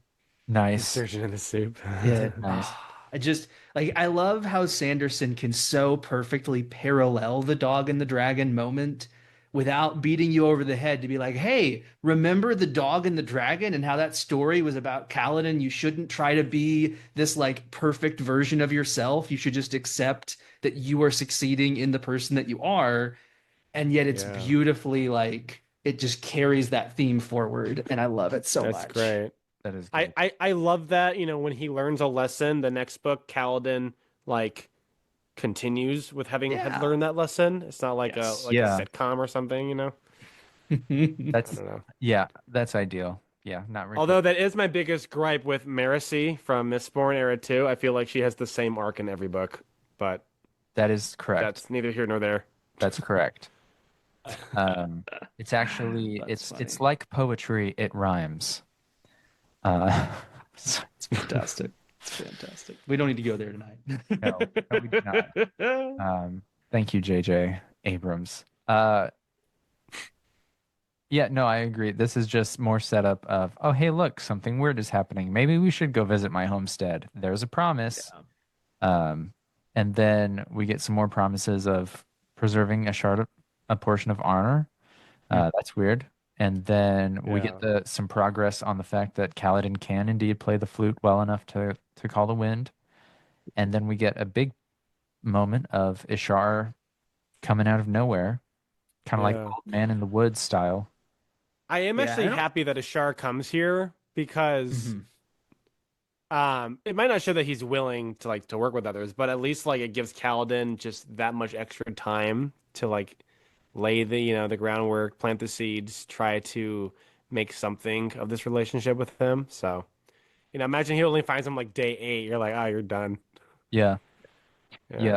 I think it would be cool if Kaladin and Zeth unlocked the wind, and with the wind's help, Kaladin is able to fight Ishar, and because that's necessary. You think that Sanderson's going to be able to resist Kaladin naming the wind at some point? Oh God!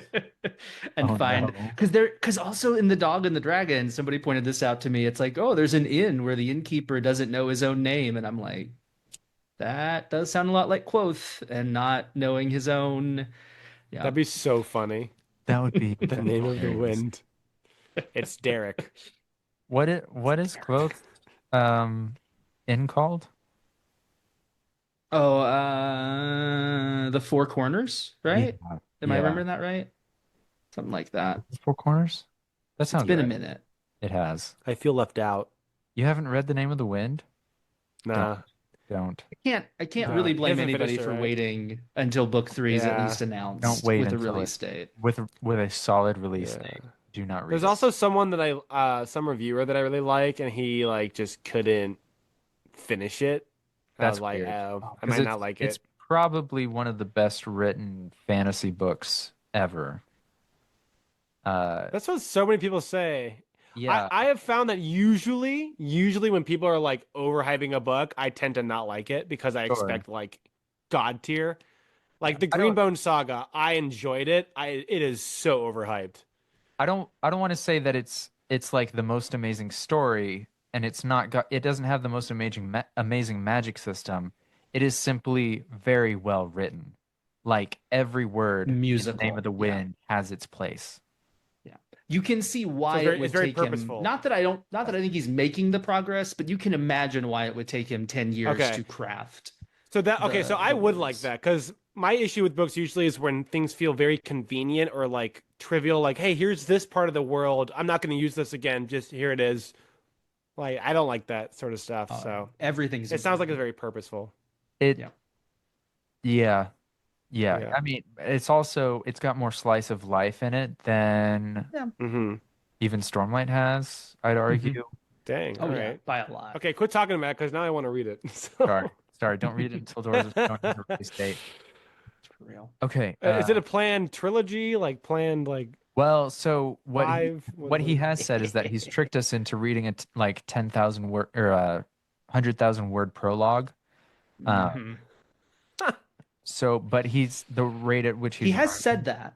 He has said that. The rate at which he's writing is that we will have to have somebody exhume his brain from his grave to create a large language model to write. What causes this with the writers like him and like George R. R. Uh, Martin? mental, Crippling mental health disorders that were crippling. not treated well for a long time. Yeah, and then pressure and anxiety. Same with Yeah, Scott that makes sense. Lynch. Lynch did The Lies of Locke Lamora, which is I mean, another. you can even see it. Yeah, I mean, you can even I see it. Like he was like, oh, I'm gonna have like all these celebrities read the prologue to book 3 and da da da da da, and he just got so terrified that that would mean he actually had to like release a version of it, and it Yeah, just didn't happen. After a bunch of charity was raised, it was a big thing. People yeah, got yeah, upset, I heard understandably. about that yeah. that fiasco. Yeah. So at least we have Sanderson. Yeah. Yes. At least we have Sanderson. Good old reliable Sanderson. Yep. Yeah. If it's People not can just say one whatever book they a want about year. his prose, but hey, we get a book every year.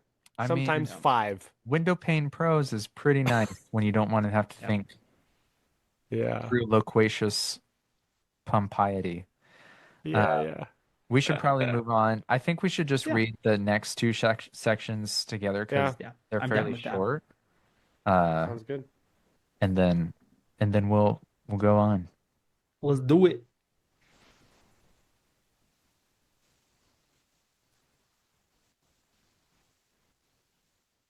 Chapter 33, parts 3 and 4. The tower was strange on the other side. Really strange. And Lopin was, sure, an expert in strange things. He had plenty of strange cousins. He collected them. So he could say with authority this place was strange. No, strange places didn't glow. It was like an entire building had become radiant, sucked in some stormlight, and was now threatening to stick Huyo to the wall. Anticipation Spren followed him like a posse as he and the other 2 windrunners walked to the site of the explosion. This place was a perfect replica of the tower, only made of glowing glass stuff. The tower said waking it had restored it to its natural state, which made Lopin wonder why his arm wasn't made of glowing crystal on this side. That would be much better than the fleshy one. Not that he minded. It was good to have 2 arms again, as now he could eat chowder and point at things at the same time. But a glowing crystal arm would be pretty deevy. You think, he asked, if I thought about it a lot, my arm would turn to crystal? Rua, his spren, shrugged. On this side, Rua was around 3.5 feet tall, with messy hair, boundless energy, and the proportions of a child. He liked to skip rather than walk, and Lopin had heard that in his home city, Rua could float around all the time. Huyo found it fascinating and was always talking about it. Thoughts of floating spren and crystal arms evaporated as Lopin reached the site of the blast. Here, sir, Isisik said. We were in here. A smoking, broken chamber. All 4 walls had been cracked, and the one by the hallway had been completely destroyed. The crystalline ground had been blasted open in a pit, and the ceiling was a fractured web. 1 broken corpse lay among the destruction. You're certain? Lopin asked. Yes, sir. When I returned to help after rescuing the guards, this is what I found. With that 1 dead man who was so broken it made me worry. What? Lopin said. That the others ended up as a person mush? Isisik looked ill, but nodded. There ain't no person mush in here, Lopin said. This blast was big, but not big enough. Sure, to leave us without some kind of sign. Honestly, I expected to encounter some Shallan beats as we walked up that hallway. Pleasant to not find anyone. So, Isisik said. So, we have to assume they went through the perpendicularity, Lopin said, or otherwise escaped. That would transfer them back into the physical realm, though, Isisik said. None of them are there. Lopin didn't reply. Something was up. Navani wasn't talking, and so the sibling wasn't talking, but he could smell it when something strange had happened. He was an expert in strange. The literal walls had secrets. Important, terrible secrets. Which was super okay with Lopin. If important people had it in hand, then he didn't need to worry. I'm going to have to assume others have it covered, he told Isisik. Come on, we need to fly the Minx people to Herdaz. But If they're dead, can we do anything for them? Well, no, Issachar said, floating down to check on the dead man, who was very, very dead. Enough remained to tell it wasn't any of their friends. If they escaped, Lopin continued, and don't want anyone to know, will we help them by outing them? No, he said. You know how Lightweavers are. If they vanished into another realm, dimension, or place, is there anything we can do for them? No, Issachar said, floating up again. That would take a bondsmith. So we report back, Lopin said. We've searched to make sure they aren't being held captive. Now we have to assume it's all going to work out, because whatever is going on, it's bigger than we are. With that, he started toward the Oath Gates. Rua hurried to catch up with him, and the Spren, Storm him, had a glowing crystal arm now. Show off, Lopin said, then hesitated and spoke more softly. What do you think happened to them, Nako? Why isn't Navani more worried? Renarin is her family, and Shallan too. Navani shrugged at the news. She didn't even put down her chowder. Have you ever seen her shrug before? He paused. Have you ever seen her eat chowder before? Rua pointed up at the distant sun, just barely visible through the refracting glass of the tower walls on this side. The sun? Lopin said. No. The realm beyond? Where gods live? You think they really went there? Rua nodded enthusiastically. Well, damnation, Lopin said. I guess, sure, they're at least in the correct vicinity for some divine help. It was him, Ishar, standing right there in the night, on the grassy hillside. Kaladin hadn't seen him approach, hadn't heard anything, but he was there. Sel gasped, getting up. Ishar turned away from the moon to study them. Kaladin had memorized the descriptions from Dalinar and Sigzil, but he didn't need them. There was a force to this man, a feeling. Yes, he had appeared like a normal person, with that ardent-like beard and bald head, almost like he was a prototype for the religious order that had come after. Blue robes, gold sash, heavy bracelets. But there was more unseen. The way the hairs on Kaladin's arms stood up. The way the last vestiges of wind had suddenly vanished. The way the man could look at Kaladin and seem to see too much. That air, the very way he stood, reminded Kaladin of Ash, one of the other heralds.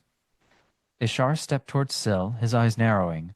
She raised her chin and did not grow small, though he suspected she wanted to flee. A part of Kaladin did too. Wanted to be away from the gaze of this being who wasn't entirely human. But this was why he'd come. I do not know you, Ishar said, turning to Kaladin. I know every other piece moving on this board. But you, I thought you were insignificant. Now you are here with the truthless, bonded to the ancient daughter. What is your name? Kaladin, he replied, sometimes called Stormblessed. Stormblessed. I do not remember blessing you. Ishar frowned. You are connected to Dalinar, the false champion, and to Szeth, my servant. How? Kaladin stilled himself. I was sent to help you. What help needs a god? Ishar asked.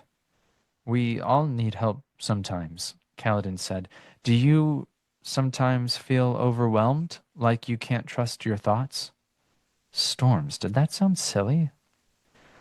Dalinar sent you, Ishar said. I see now. He wants to confuse me, convince me I am not a god. I do not need your help, child. Your master has done enough damage already. Damage? Syl asked. Damage, Ishar said, turning to regard the lightless, rolling Shin Hills. Your bondsmith pretender attacked me, changed me. I saw things that I had forgotten about. In that moment, Tezim died, but I need that name no longer. I can be a Shar, who ascended to the position of the Almighty. Dalinar had mentioned this.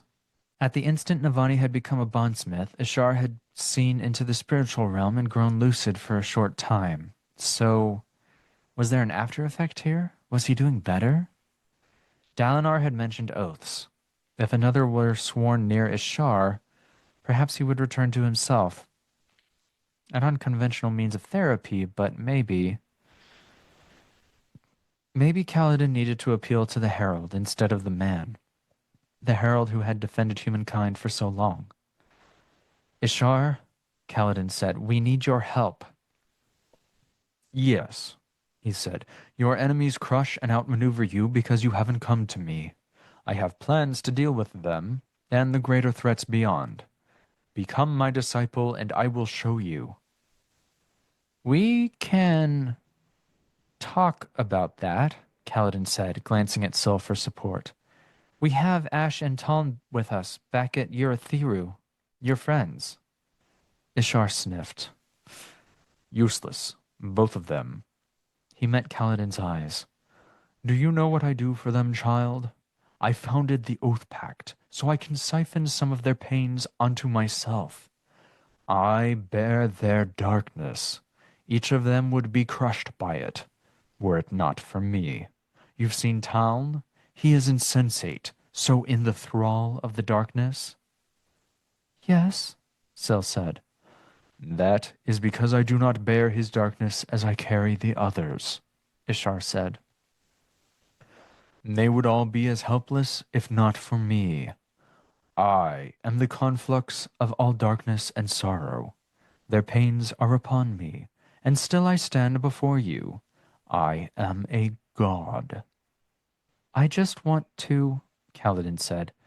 I had not foreseen you, but perhaps I should have, considering your spirit web and connections. He nodded toward Szeth in the distance. Szeth has come to fulfill the task I set for him many years ago. His path will be difficult.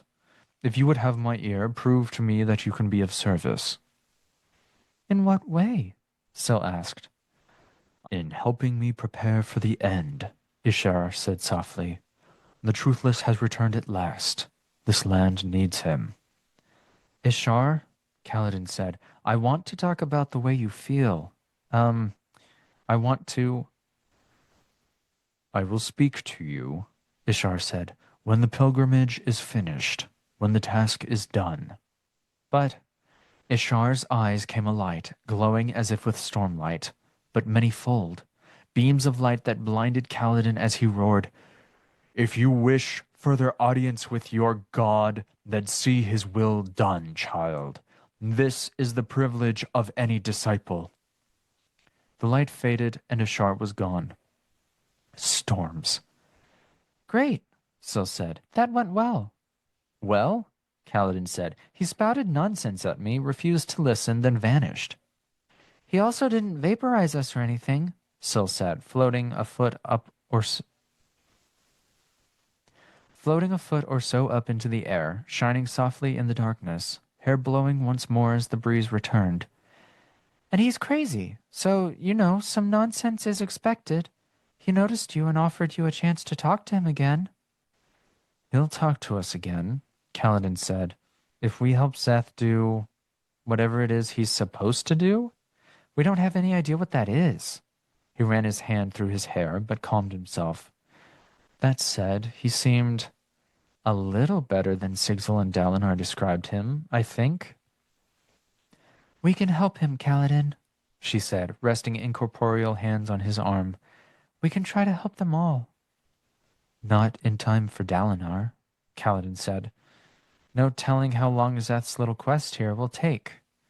If Ishar won't talk to me until it's over. But, well, Wit had warned him.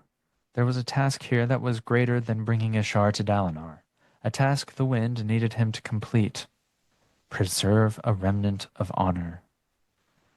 What did he mean? Syl wondered. He said that Szeth was his servant? How? Who knows, Kaladin said. He calls me a disciple and thinks he's the Almighty. He took a deep breath and packed up his flute, his music papers, and his gemstone light. But I guess you're right. That could have gone far worse, and we can ask Seth if he has any thoughts tomorrow. For now, though, I need some sleep. They hiked to the campfire where Zeth was snoring quietly. Kaladin packed up dinner and banked the fire, absorbed in his thoughts. They tried to turn dark, but he kept battering them back with positive thoughts, like soldiers fighting on his behalf. Reminders that he had succeeded in the past and could succeed again. Reminders that an idea wasn't true just because it entered his head. The darkness was still there and wanted him to believe things would never change, but this little victory proved the opposite. Because while he might never be rid of the thoughts permanently, he was done letting them win. The end of day 2. Nice. Yeah. So good. Such a banger way to end day 2. Oh yeah. I Yeah. love seeing Kaladin like actually get better. It's great. really nice. Yeah. Good job. I Cal. do. I also really appreciate how awkward his therapizing is. He's like, Yeah. tell me how you feel. Do you want He's to so new to it. Did it talk work? about it? My wife is gonna go nuts reading this book because she's like a licensed therapist. She's gonna be like, Kaladin. Yep. Yeah. It's, Yeah. I mean, when you've gone through something and you're starting to learn how you make it better in your own head, and then you're with Yeah. other people that are suffering the same thing, the words can be Yeah. very tricky to find, certainly. From what I've seen, like even just therapists talking to therapists, it's almost like they just know it's human nature to like let yourself eat at you. And they're trying to give you the tools, try to give you those reminders like, hey, like this is you like giving into those dark thoughts like Kaladin does, and like you gotta remember about the light, about the good, Yeah. Yeah. So once he gets those experiences of good experiences, which are rare for him, he'll be able to help more. Yeah. Oh, and I want to call out and acknowledge and honor the fact that you have followed the text's interpretation and indication that Herdazians should be Hispanic, as opposed to Michael Kramer, who was like, maybe Australian, why not? Yeah. Why not, Yeah, mate? okay. Oi, Goncho. Why, gotcha. Yeah. Yeah, that was a conscious decision I made from the first time we saw Lopen on screen. Yeah. Yeah. Which does indicate to me that you were not watching our videos before this, and that's fine. That's okay. Or I just had this as the first opportunity to call it out publicly. Oh, yeah. Yeah, that's Let's go with that. I'll go with that. I'll cut that. So it seems like Lopen is ready to say the fourth ideal, right? Doesn't it? Yeah. His mindset here. Yeah. I mean, maybe he already did. I don't know, but I feel like he'd be bragging about it, so I don't think he did. The arm, Right? foreshadowing, crystal arm. What is Oh. shard plate but a crystal arm? Oh, Way of doing it. Yeah. yeah. Alternative. I feel like Go ahead. yeah. Go ahead. I was Oh. just gonna say Lopen and Teft are always like right after Kaladin with the oaths, Yeah. so they're I teaming think- up. I think he might actually change his belief of himself to have a crystal arm. That would be I like that interesting. too. What a Star Wars reference! Right? He didn't. Did he lose his arm? It's not or- crystal, but like Yeah. yeah. Can It's we like the fake arms. acknowledge? Can we acknowledge that we know what the sun is in Shadesmore now? Oh, sure. The spiritual realm. Yeah, it's Yeah. Oh, was that not confirmed before? I don't Wait, think what was it? explicitly. I don't think it explicitly was. Okay. But That's the- what I don't know. I always was just working with the knowledge that was the case, Yeah. that the sun I think and I always Shadesmar thought was of it as the spiritual realm. beyond more specifically.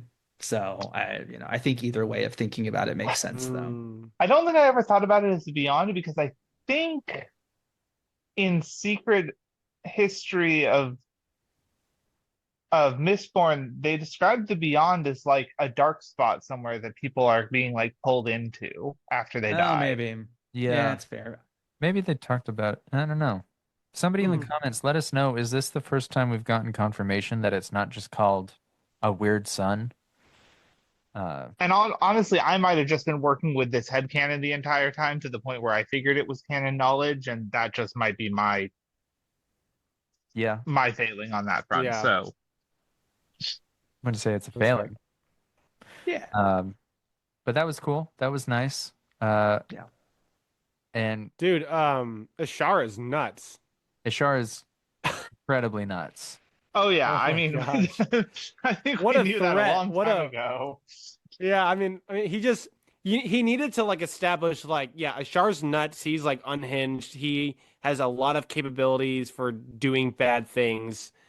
You got 8 days. Like, he nailed Let's it. I don't go. know. I want to Yeah, I have a. go ahead. Oh, I was gonna say I have a feeling that he probably has a similar map to like what well, those Taravangian and the original Odium showed that he had something where it's not a perfect vision of the future, but it's kind of this idea of how things are supposed to play out, and that's why he thinks himself a god. Yeah. I yeah. Because he talks about pieces on the board and knowing how all of them are supposed to play out, but uh Kaladin was an unforeseen piece, and so it just kind of reminded me of uh the way that Taravangian had his whole plan set out from the stuff he had written in the room Yeah. and what Odium showed when he stepped into the room and like had a tenfold vision of that.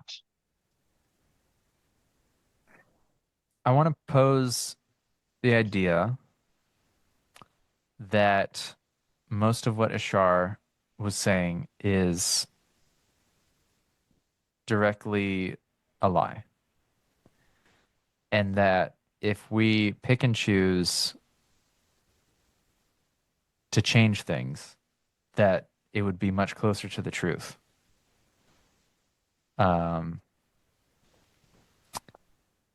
But we can't just blanketly say everything Ishar just said is a lie. So if we turned it all around, it's the truth, because he says to start, now you are here with the truthless, bonded to the ancient daughter. Although you could I assume think I think it's like a comma split there. So he's with the truthless and he is bonded, Kaladin bonded to the ancient daughter. Yeah. What I was getting with there is that we could take those as two.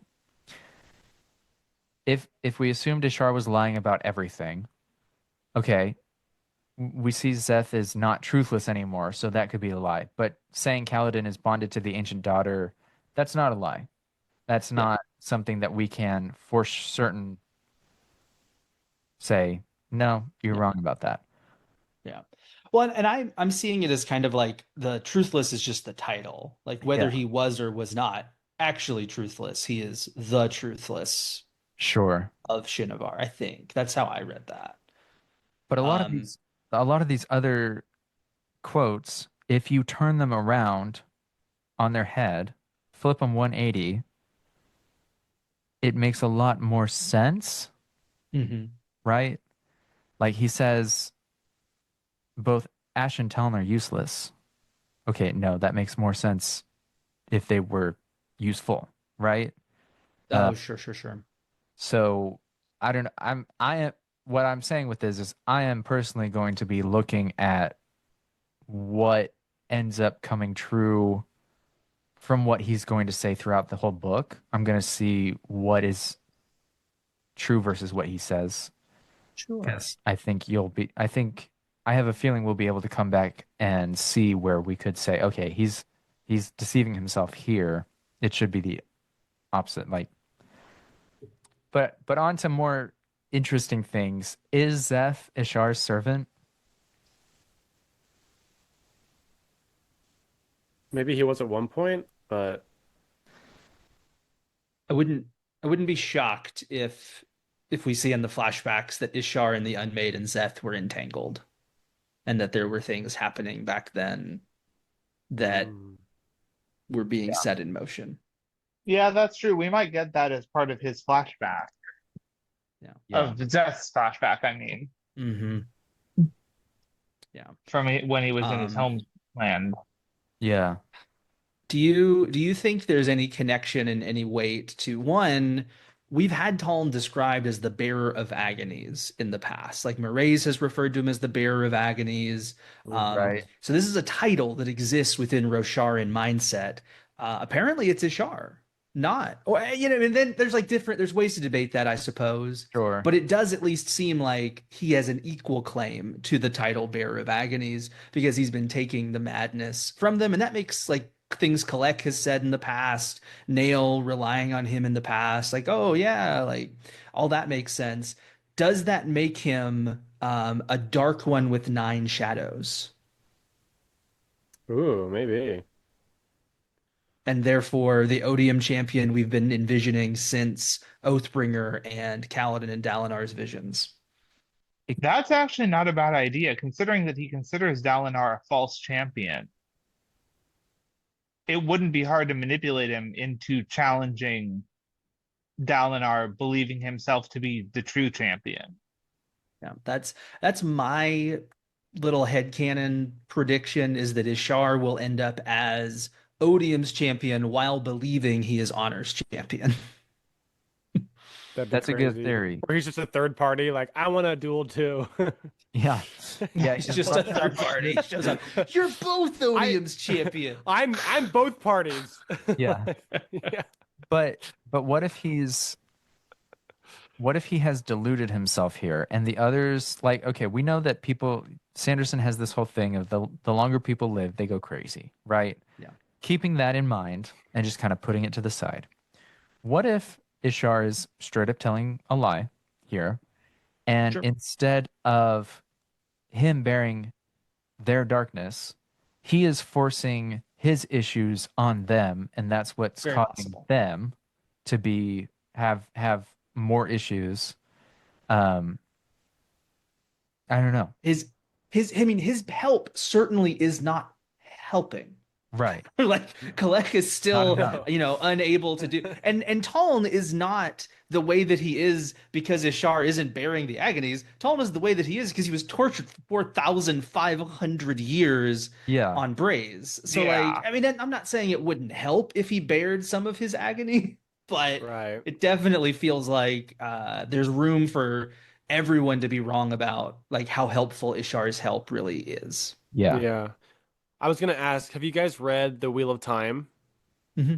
I've only read books 1 through 3, 4, half of 4. Okay. Yeah, I've only read the first 4 too. But okay, so in it, Griff, there's like a female and a male side of magic, and I've heard about the fact that like the male side was corrupted in some way. It's corrupted. They go like mad crazy, and I wonder if this is Sanderson's ploy on like, okay, well, what if there was like a magnet, like where one person just chose to become more crazy than the others to give everyone else a chance. And I don't know. I just wonder if he's like kind of drawing inspiration from that. Yeah. That could be. Yeah. I feel like Ashar's gonna die and we're all gonna cry by the end of it. I don't. He's gonna make us sympathize for him because he's like trying to show like he's doing good. He's just crazy. Ishar is gonna die, but we're not gonna cry for him until we get Talon's flashbacks. I think we'll cry again for him. Oh, okay. Twice. Ishar gets 2 cries. Yeah, he gets 2 cries. So hey, one of the videos. Tien got 2 or 3. It's fine. Yeah, we'll rank all of the characters by cry moments in the future. This is the ranking everybody cares about. Clearly. Yeah. Kaladin gets a few cries. Navani gets like 2. Moash gets negative. It's been interesting that we haven't seen anything from Moash so far. Moash gets like half. Well, it's because he doesn't see any of us. We're not going to see him for the rest of the book. That's my prediction. No, we'll definitely see him. Nope. At least in an interlude or something. Okay, fine. At least. Interlude. Maybe an interlude. Yeah. Elle is going to kill him. Elle is just going to slice him and dice him and be like, you can't see? That makes you useless because humans rely mostly on sight. I'm actually interested that we haven't seen anything about L either.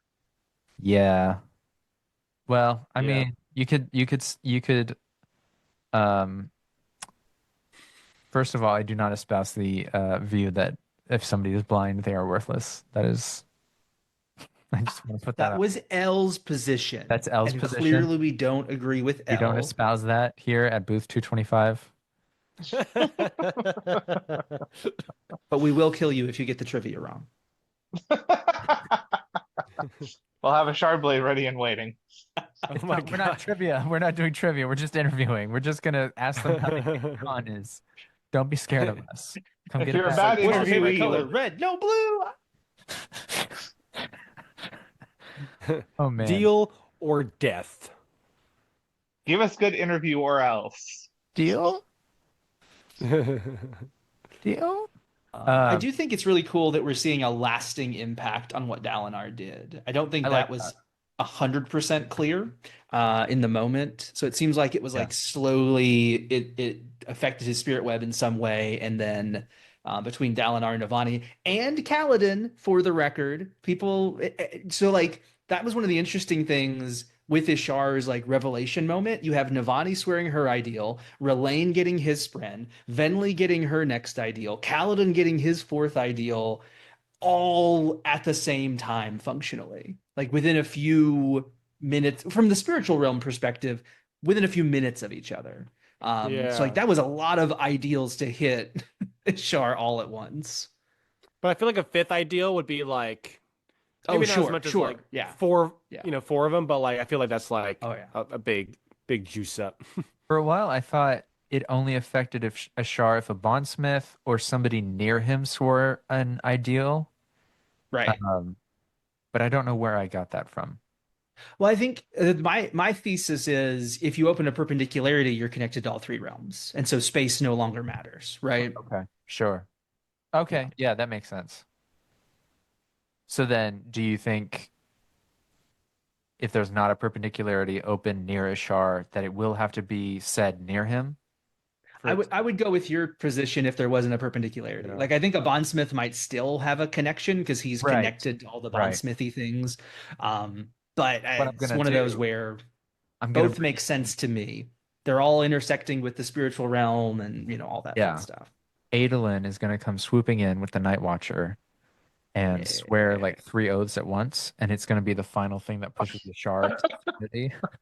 Yeah. Well, that's the thing. A lot of people don't want to give Navani second or third ideal, but she totally is, right? I mean, she gets to the if I have fallen, I will do better the next time as one of the ideals she gives the sibling. Yeah. So, Yeah. People need to Did stop she hating. did she say that? she did. Yeah.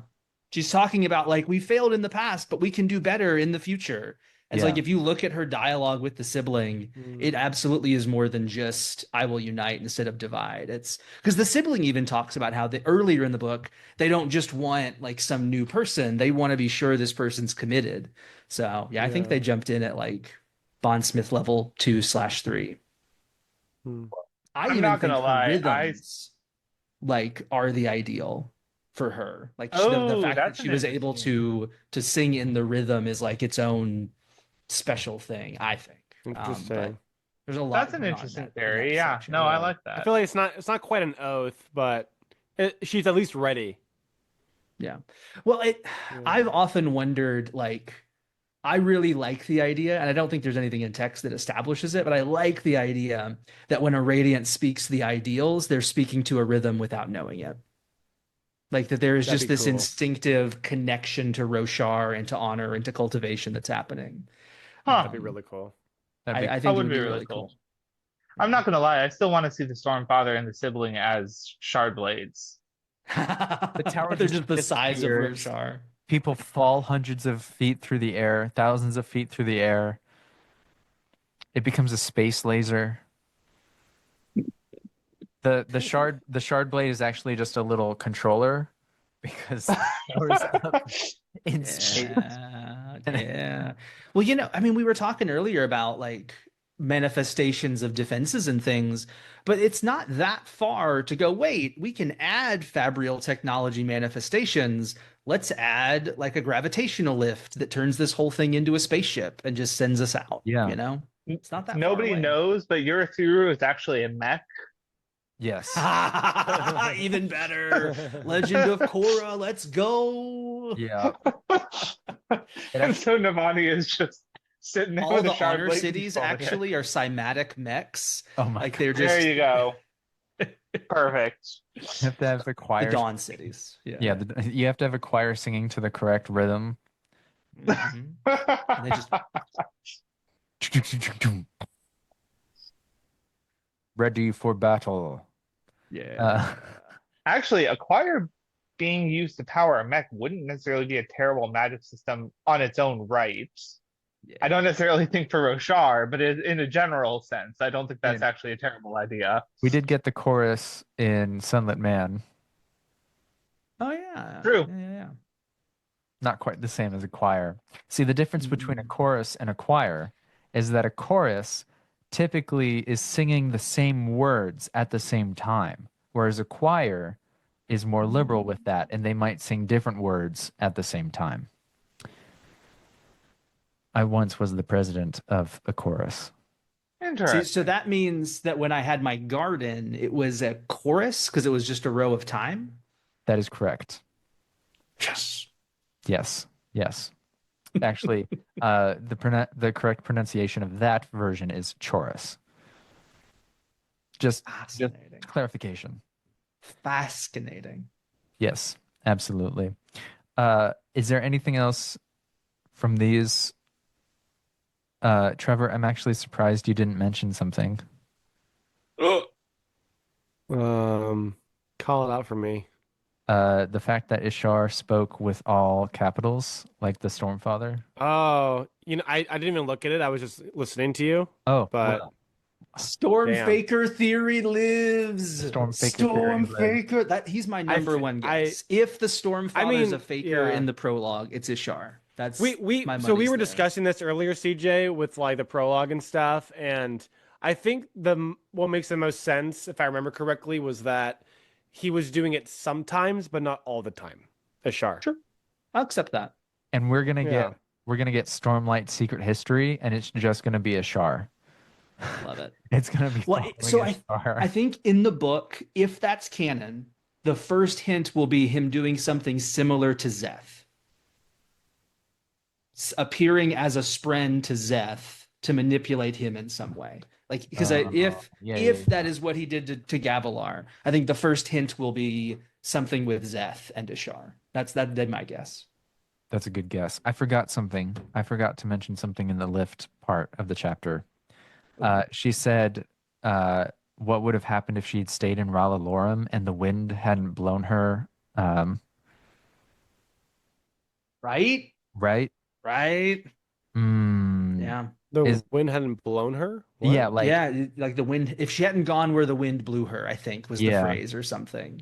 Which is like a very people just use that phrase. Sanderson, but not on Roshar. We know what you're doing. Yeah. Yeah. Yeah, Wow. that's like not a turn of phrase on That's Roshar. awesome.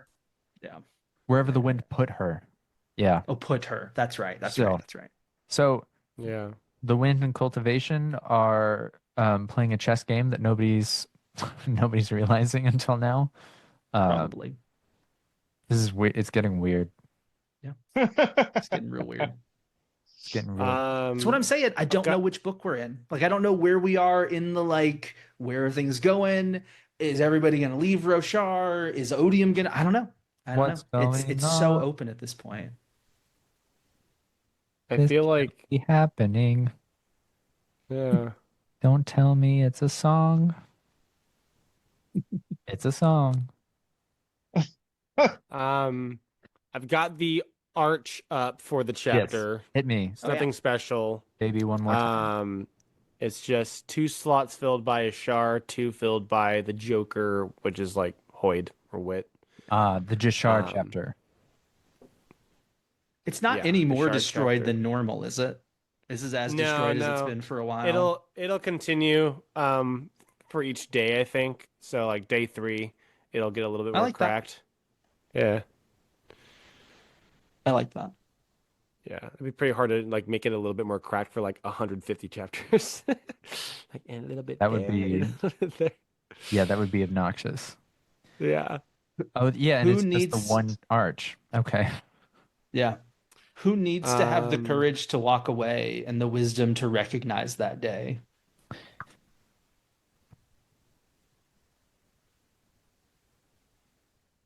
Why is that our last epigraph for day 2? Kind of sounds like the Hmm. Serenity Prayer.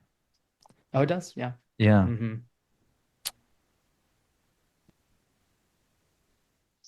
Dalinar. Dalinar's got to realize it.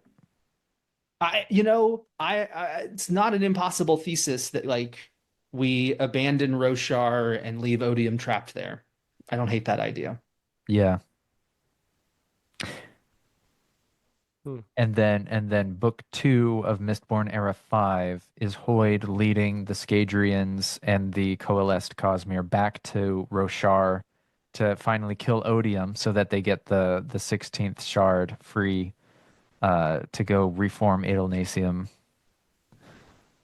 Calling it now. If that happens 72 years from now, we're going to come back to this video and I'm just going to be like, there, I could have written it.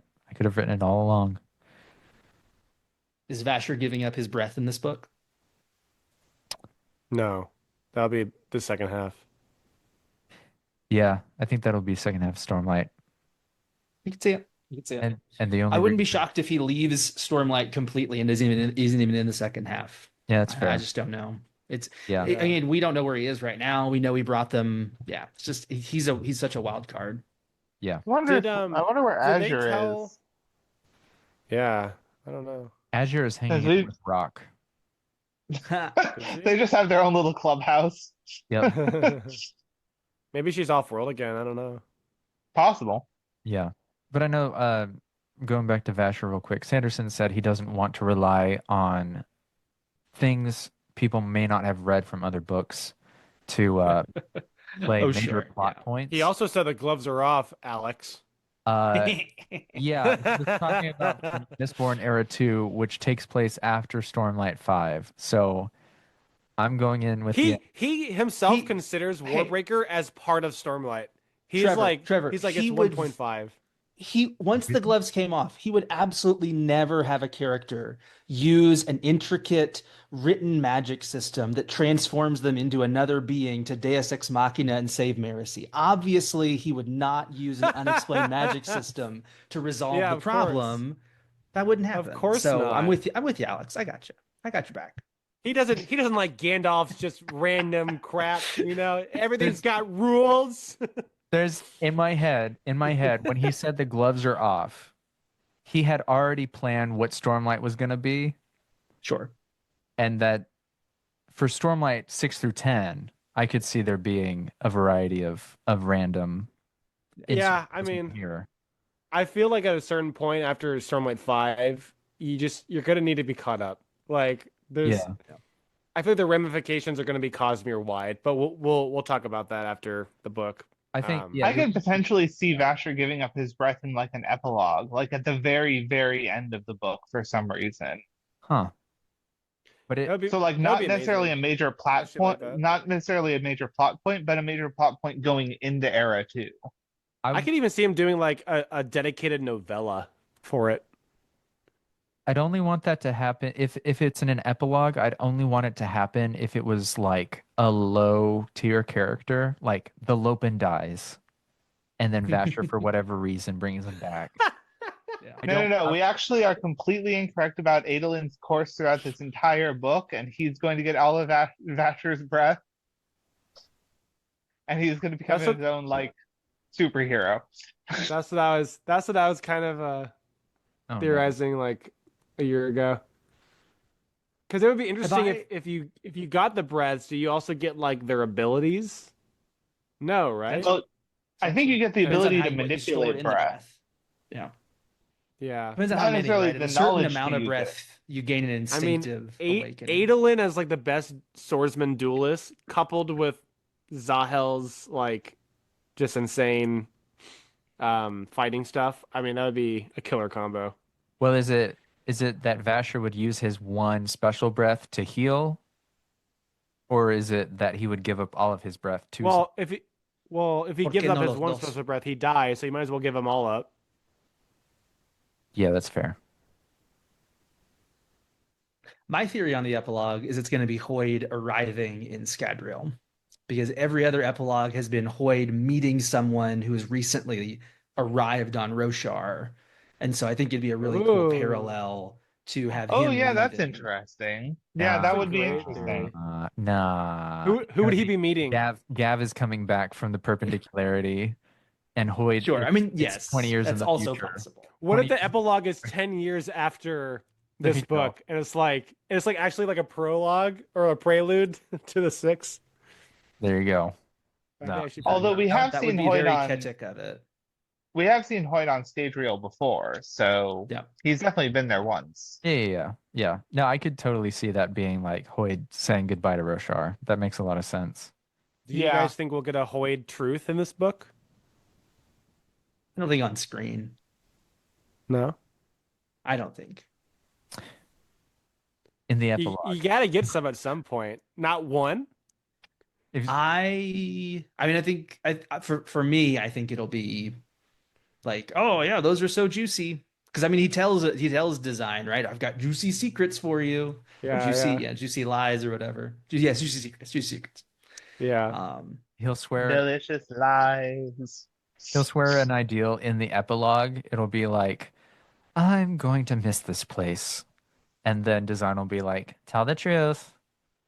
I'm not going to miss it one bit. Third ideal unlocked. These That words was are it? accepted. Yeah. These I feel like Sanderson would give us a bomb, like that's like not a bomb though. It's like something that we've all been like theorizing forever. Something like, I killed God to save a girl or something. I could just see him doing it. Thanos appears out of nowhere. It gives you just enough, like just a little tease. You're like, we kind of already knew that, but not like the girl part. Just Oh, sure. Thanos appears out of nowhere and grabs a glove and goes, "Fine, I'll do it myself." Oh God. yeah. No, Oh man. that's great. Favorite moments. Trevor, what was your favorite moment from this chapter? CJ goes first. Lifting her mom, definitely. Yeah. That's the moment that stuck with me from this chapter. Okay, Griff. I think finding out that everybody has been true, like confirming that everybody's been sucked into the spiritual realm and just the Sure. concept of where that's going to be going. Okay, Trevor. I'm like looking because I've already forgotten everything. Probably either the reveal that like Ashar is there and they're talking, or Kaladin's little scene with his flute. Yeah, I'm gonna say, and this really only pertains to reading it in this fashion. That when I read it yesterday when it came out, and I got to the end of that part 2, and Ashar just appeared in front of him, I thought that was gonna be it, and we wouldn't see what happens.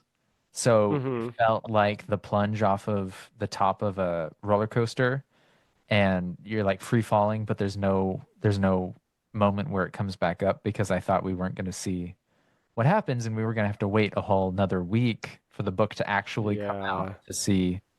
So I'm glad that when I got to the 4th part, I was very happy. But that moment, that induced like real stomach dropping panic in me. So Yeah.